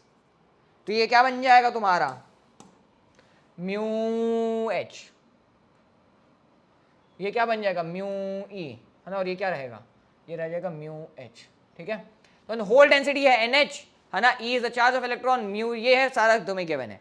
The conductivity of the intrinsic semiconductor तुम्हें अब निकालनी है, ठीक है। तुम्हें क्या निकालनी है, you want to get the conductivity of an intrinsic semiconductor, ठीक है। और यहाँ पे क्या गिवन है, given a block of semiconductor of area of cross section A having density this holes and all, है ना, Ne and N। अब मैं Ne और NH यहाँ पे चेंज नहीं कर, because I have already done that, so I hope you now get the idea, ठीक है, I hope you now get the idea. And इसके साथ हमें सॉल्व करना है, तो अब इस क्वेश्चन को सॉल्व करने के लिए I actually have to derive what all of this is, right. तो जल्दी से वो डेरिवेशन देखते हैं and then let's move on with this, ठीक है, जल्दी से वो डेरिवेशन देखते हैं and then let's move on with this. तो अगर मुझे कभी भी किसी भी चीज की कंडक्टिविटी बतानी होती है, तो आई होप यू नो कि मोबिलिटी का फॉर्मूला क्या होता है। मोबिलिटी का फॉर्मूला आई होप पता क्या होता है, मेरे पैर में दर्द होने लग गया खड़े खड़े। हाँ, तो मोबिलिटी का फॉर्मूला क्या होता है, I hope you know the mobility का फॉर्मूला। मोबिलिटी का फॉर्मूला, मोबिलिटी कैसे डिफाइन होती है पता है, mobility is basically defined as like the potential like the drift velocity per electric field, right. So mobility कैसे डिफाइन होती है, mobility is defined as mu and that is defined as drift velocity per electric field, ठीक है। सो तुम्हारा ये drift velocity है, right, ये तुम्हारा ड्रिफ्ट वेलोसिटी है, हाँ है ना, राइट, ड्रिफ्ट वेलोसिटी से डिफाइन होती है। Now if I have to define conductivity in terms of mobility, right, तो मेरा जो फॉर्मूला रहता है वो रहता है म्यू इंटू NH, ठीक है। तो मेरा जो कंडक्टिविटी रहता है वो कैसे आता है, E म्यू NH, राइट, मतलब Q इंटू NH, ठीक है। तो मेरा जो कंडक्टिविटी रहता है इन टर्म्स ऑफ क्या बोलते हैं इसको, ये मोबिलिटी, है ना। तो कंडक्टिविटी अरे यार,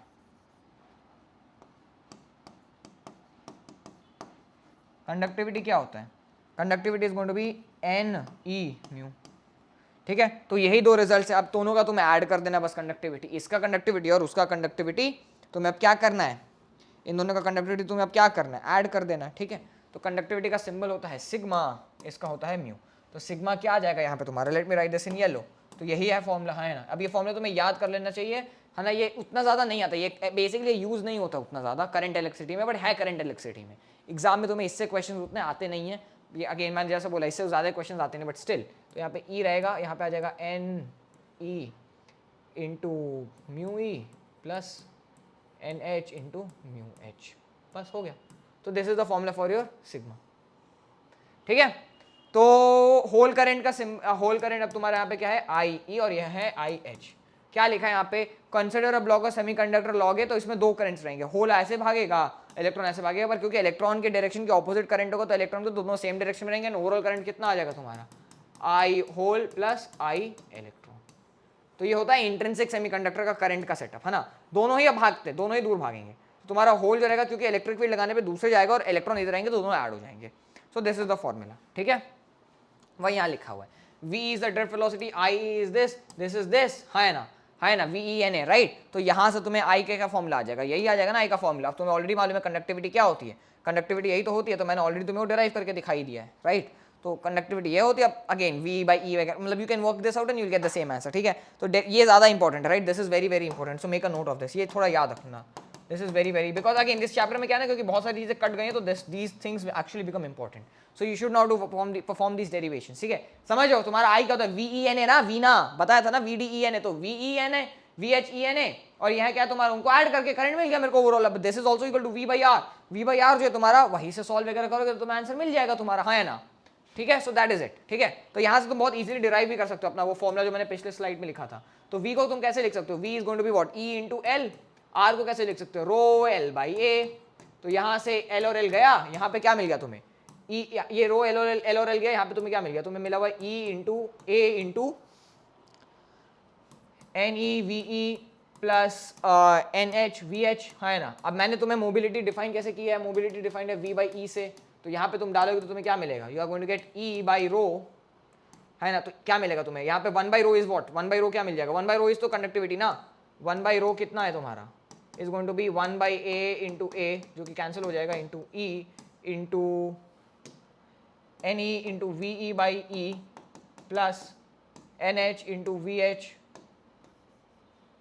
into NH into VH by E, है ना। तो यही तो मोबिलिटी होता है, this is mu E and this is mu H। तो यही मैंने पिछले साइड में लिख दिया था, ये उसकी डेरिवेशन है ना। और यही होता है तुम्हारा सिग्मा। तो sigma is what, sigma is E into NE mu E plus NH mu H, ठीक है। तो जनरली ये वाले फॉर्म में ज्यादा तुम्हें दिखेगा, तो इस फॉर्म को भी कंफर्टेबल और वेल्स वाले फॉर्म में भी comfortable, but anyways this is the idea.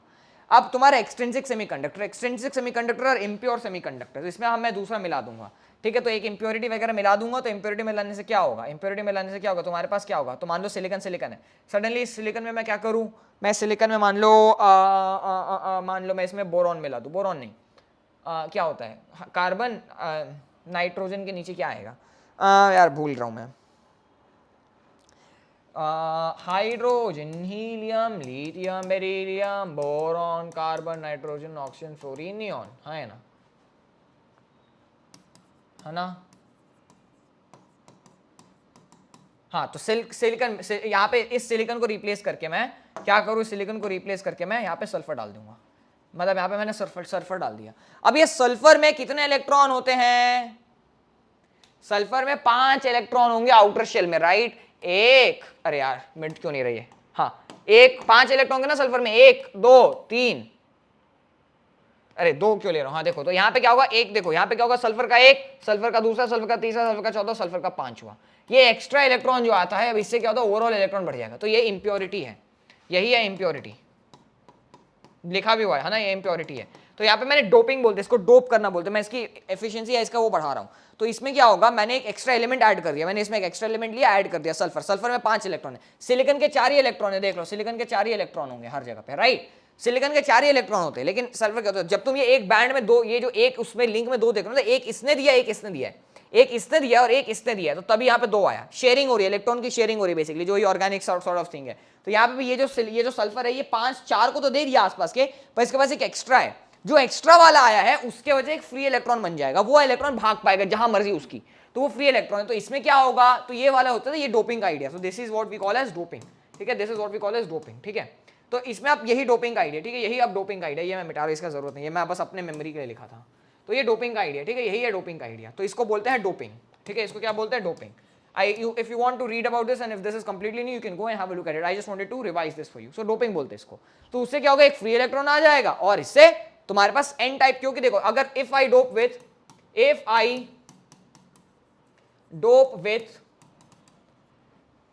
मतलब if I dope with an element, if I dope with an element with 5 valence electrons, right, example क्या होगा, सिलिकन हो गया, है ना, सिलिकन, जर्मेनियम हो गया, है ना, पूरा लिखना पड़ेगा यार, पूरा लिखना पड़ेगा।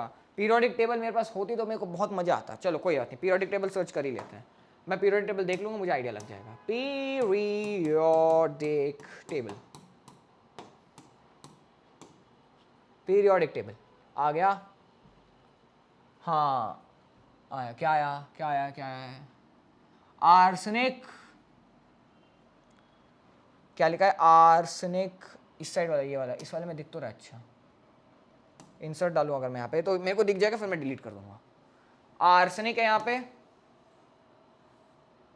पीरियोडिक में आर्सेनिक आएगा। ओ सॉरी, सिलिकॉन नहीं यार, फॉस्फोरस से डोप करना होगा भाई। मेरे को बताओ, मेरे को याद ही नहीं है। हाँ तो यहाँ पे क्या होगा? सल्फर नहीं होगा, सॉरी सल्फर नहीं होगा, सल्फर नहीं होगा। ये अब ये मेरे को माफ कर दो यार, ये मैं केमिस्ट्री नहीं करता हूँ, ठीक है? केमिस्ट्री मुझे नहीं आता, मतलब आता है बट मुझे नहीं करना सही से, है ना? तो क्या आएगा? फॉस्फोरस रहेगा, आर्सेनिक रहेगा, है ना, Sb एंड Bi, ठीक है? और क्या रहेगा यहाँ पे तुम्हारे पास? इधर पे क्या रहेगा? Aluminium, aluminium, gallium, indium and titanium, ठीक है?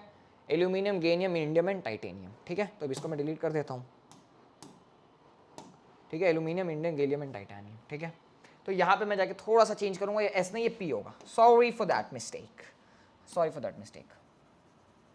मतलब सल्फर से तुम अगर डोप कर पाए तो तुम्हें 2 फ्री इलेक्ट्रॉन्स मिल जाएंगे, सिर्फ एक नहीं 2 मिल जाएगा। जनरली हम उससे करते नहीं, हम जनरली फॉस्फोरस से करेंगे, ठीक है?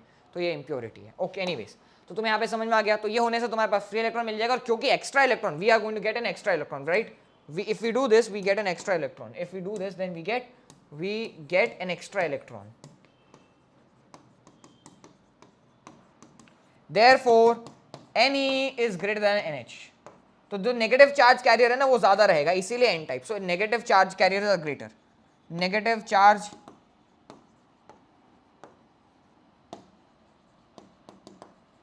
carriers are greater, which implies hence the name n type, negative type basically, hence the name negative type, ठीक है?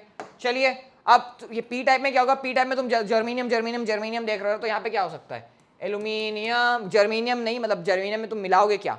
जर्मीनियम में तुम मिलाओगे क्या? तो यहाँ पे मैं मिलाने वाला हूँ, क्या मिलाऊंगा यहाँ पे बताओ? क्या मिलाऊंगा? एल्यूमिनियम मिला सकता हूँ मैं, है ना? एल्यूमिनियम, गैलियम, इंडियम, टाइटेनियम, है ना? तो यहाँ पे पॉसिबल क्या क्या है? एल्यूमिनियम, गैलियम, इंडियम, टाइटेनियम, इनमें से कोई सा भी मैं मिला सकता हूँ। तो यहाँ पे मैं क्या मिलाऊंगा? मैं यहाँ पे वही मिलाने वाला हूँ, ठीक है? यहाँ पे मैं क्या मिलाऊंगा? यहाँ पे मैं वही मिलाऊंगा। तो जर्मीनियम जो यहाँ पे पड़ा था मैंने इसको हटाया, देखो मैंने डायग्राम जर्मीनियम हटाया मैंने, जर्मीनियम के बदले क्या डाल दूंगा? एल्यूमिनियम। जैसे मैंने यहाँ पे Al डाला, देखो अब इसके एक पास होल आ गया, यहाँ पे सिर्फ 3 ही इलेक्ट्रॉन है, तुम्हें 4 की जरूरत है क्योंकि 4 का स्ट्रक्चर है, 3 ही है, तो ये वाला खाली रह गया, तो होल ज्यादा आ गया, इलेक्ट्रॉन कम रह गए। तो यहाँ पे क्या होगा, है ना? यहाँ पे क्या होगा? यहाँ पे क्या होगा देख सकते हो, होल ज्यादा रहेगा, इलेक्ट्रॉन कम हो गया, बस खत्म बात। यस और नो? सो यहाँ पे वी गेट, यहाँ पे हमें क्या मिलेगा? We are going to get, यहाँ पे we'll get here we get extra holes, which implies number of holes is greater than number of electrons. समझ में आया? तो ये p टाइप है, ठीक है?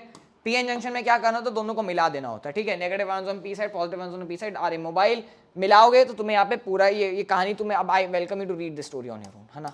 मैंने तुम्हें लिख के दे दिया है, you should go over this on your own, बहुत क्लियर लैंग्वेज में, and you will get all of this, ठीक है? यू रीड इधर दिस, और तुम कोई भी बुक से भी पढ़ लोगे तो सेम ही होगा।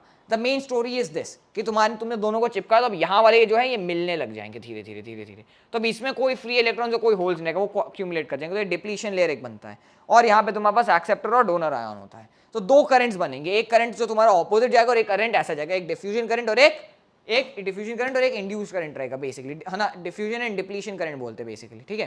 तो ये पूरा का पूरा मैंने इसमें लिख रखा है, फॉरवर्ड वाइज में क्या हो रहा होगा, कैसे चल रहा होगा, सारा का सारा इसमें मैंने लिख रखा है तुम्हारे लिए। You are welcome to read this, ठीक है? You are welcome to read this कि पॉजिटिव बायस में कैसे काम करता है, रिवर्स बायस में कैसे काम करता है, ठीक है? एंड उसका पूरा उसका जो ग्राफ वगैरह सारा मैंने तुम्हें यहाँ पे दे रखा है, ठीक है? I want you to read this, है ना? I want you to read this. Now in one of the marathon sessions जो अभी हम करेंगे, उसमें what I'll do is I'll possibly take one of these, I'll take a few questions जो कि semiconductor से रहेगा, and I'll try to explain this to you, ठीक है? बेसिक्स मैंने तुम्हें समझा दिया है, अब ये चीज़ें तुम पढ़ के खुद से समझ सकते हो, ठीक है? तो इसीलिए मैं इस पर ज़्यादा टाइम तुम्हारा नहीं खाऊंगा, and also like the lecture is it's sort of way like about inching towards 2 hours। ये मेरा प्लान नहीं था, I wanted to end it at 1:30, मतलब 1 आवर 30 मिनट्स, ताकि तुम्हें ज़्यादा टाइम यहाँ लगा के प्रैक्टिस करने का ज़्यादा टाइम मिले। तो तुम ये सारा का सारा खुद से पढ़ सकते हो। मैंने बहुत अच्छे से इसको प्रिपेयर किया है। मैं हर बार बोल रहा था कि मैं तुम्हें दे दूंगा, इस बार मैं से लेके ही आ गया, मैं ऑलरेडी प्रिपेयर करके ही लाया। तुम चाहो तो पढ़ सकते हो, राइट। तो पी एन जंक्शन में तुमने दोनों को मिला दिया, जैसे तुम्हें मिला तो यहाँ के जो होल्स और इलेक्ट्रॉन्स है वो मिल जाएंगे। जब वो मिलेंगे तो करंट इधर जाएगा और जनरली वरना ऑपोजिट डायरेक्शन में फ्लो करेगा, राइट। तो दो करंट मिलेंगे, डिफ्यूजन और डिप्लीशन। स्टैंडर्ड एनसीईआरटी का स्टफ है, रीड एनसीईआरटी, राइट। इसके लिए मैं सजेस्ट, होमवर्क किया तुम्हारा, इसके लिए please for this you have to read NCERT. Exam में बहुत कम क्वेश्चंस आते हैं इस चैप्टर से, but still do this is important, ठीक है। You have to do this for this chapter. ये चैप्टर एक थ्योरी चैप्टर है, तुम्हें इसको पढ़ना ही पड़ेगा एनसीईआरटी, ठीक है। तुम्हें एनसीईआरटी इसके लिए पढ़ना ही पड़ेगा, तुम्हारे पास और कोई ऑप्शन नहीं है। एंड इसी के साथ साथ मैं तुम्हें यह भी बोलना चाहूंगा कि if possible also go and read NCERT for nuclear physics, because nuclear physics में भी जो मैथ्स वाला पार्ट था वो रिमूव हो चुका है ना। जो तुम्हारा न्यूक्लियर फिजिक्स में मैथ्स वाला पार्ट था वो रिमूव हो चुका है, तो तुम्हारा मास डिफेक्ट वाला पार्ट ही बस बचा है। उसमें बहुत ज्यादा कुछ मेरे पास बताने का है नहीं, तो वो पूरा का पूरा थ्योरी है। थ्योरी को मैं यहाँ ला के रिपीट करूंगा तो उससे कुछ होगा नहीं। So I actually want you to do that. Mock में एनीवेज एंड पीवाईक्यूज में anyways I am going to be discussing the question that have come up, so वो तुम्हें मिल जाएगा। बट जो थ्योरी पार्ट है वो मैं यहाँ नहीं बता सकता हूँ, तो वो तुम्हें खुद से करना। तो यहाँ पे मैंने तुम्हें वो बताया जो तुम्हें खुद से समझने में दिक्कत होगी। So I want you to go and read NCERT, बहुत इंपॉर्टेंट है। ये सारे के सारे टॉपिक्स नोट्स समझ लो, पढ़ लो, and I think you will be good to go, ठीक है। सो जैसे कि मैं बोलता हूँ, मॉक में तो मैं वैसे भी कराने ही वाला हूँ वो part, and even in the YouTube में जो हमारे होने वाले मैराथन एंड ऑल, जो भी जहाँ भी है, जैसा भी होगा, you will B intimated about it. जो भी प्लान होता है, जैसा भी होता है, wherever I get a chance, I'll actually take up all the questions, I'll discuss them. So please go have a look at it, understand this clearly, and yeah, go avail the mock, have fun, enjoy, give your best, and hopefully I'll get you'll get a good chance of exploring these subjects, understanding, learning what you are interested in at one of these ISERs, and you'll do great things in life. So I wish you all the very best. That brings me to the end of the crash course. It was a long journey, tiring one as well for me, and even for you, and I get that. But the point is, I hope I've been able to deliver something of value to you. I hope you have understood something, and I hope you have learned, and I hope you are on track to clearing these exams, understanding the concepts, appreciating the subjects. That's it. I sign off. I'll see you in another time, in another situation, for another thing. Last moment, like last time, it's literally the last time I'm interacting with you in the crash course, and इसीलिए तो general advice वही रहेगी, कुछ अलग से नहीं रहेगा, है ना। मॉक डिस्कशन में मिलते हैं, मैराथन वगैरह में मिलते हैं, पीवाईक्यूज में मिलते हैं। बस चलो, bye bye, see you soon.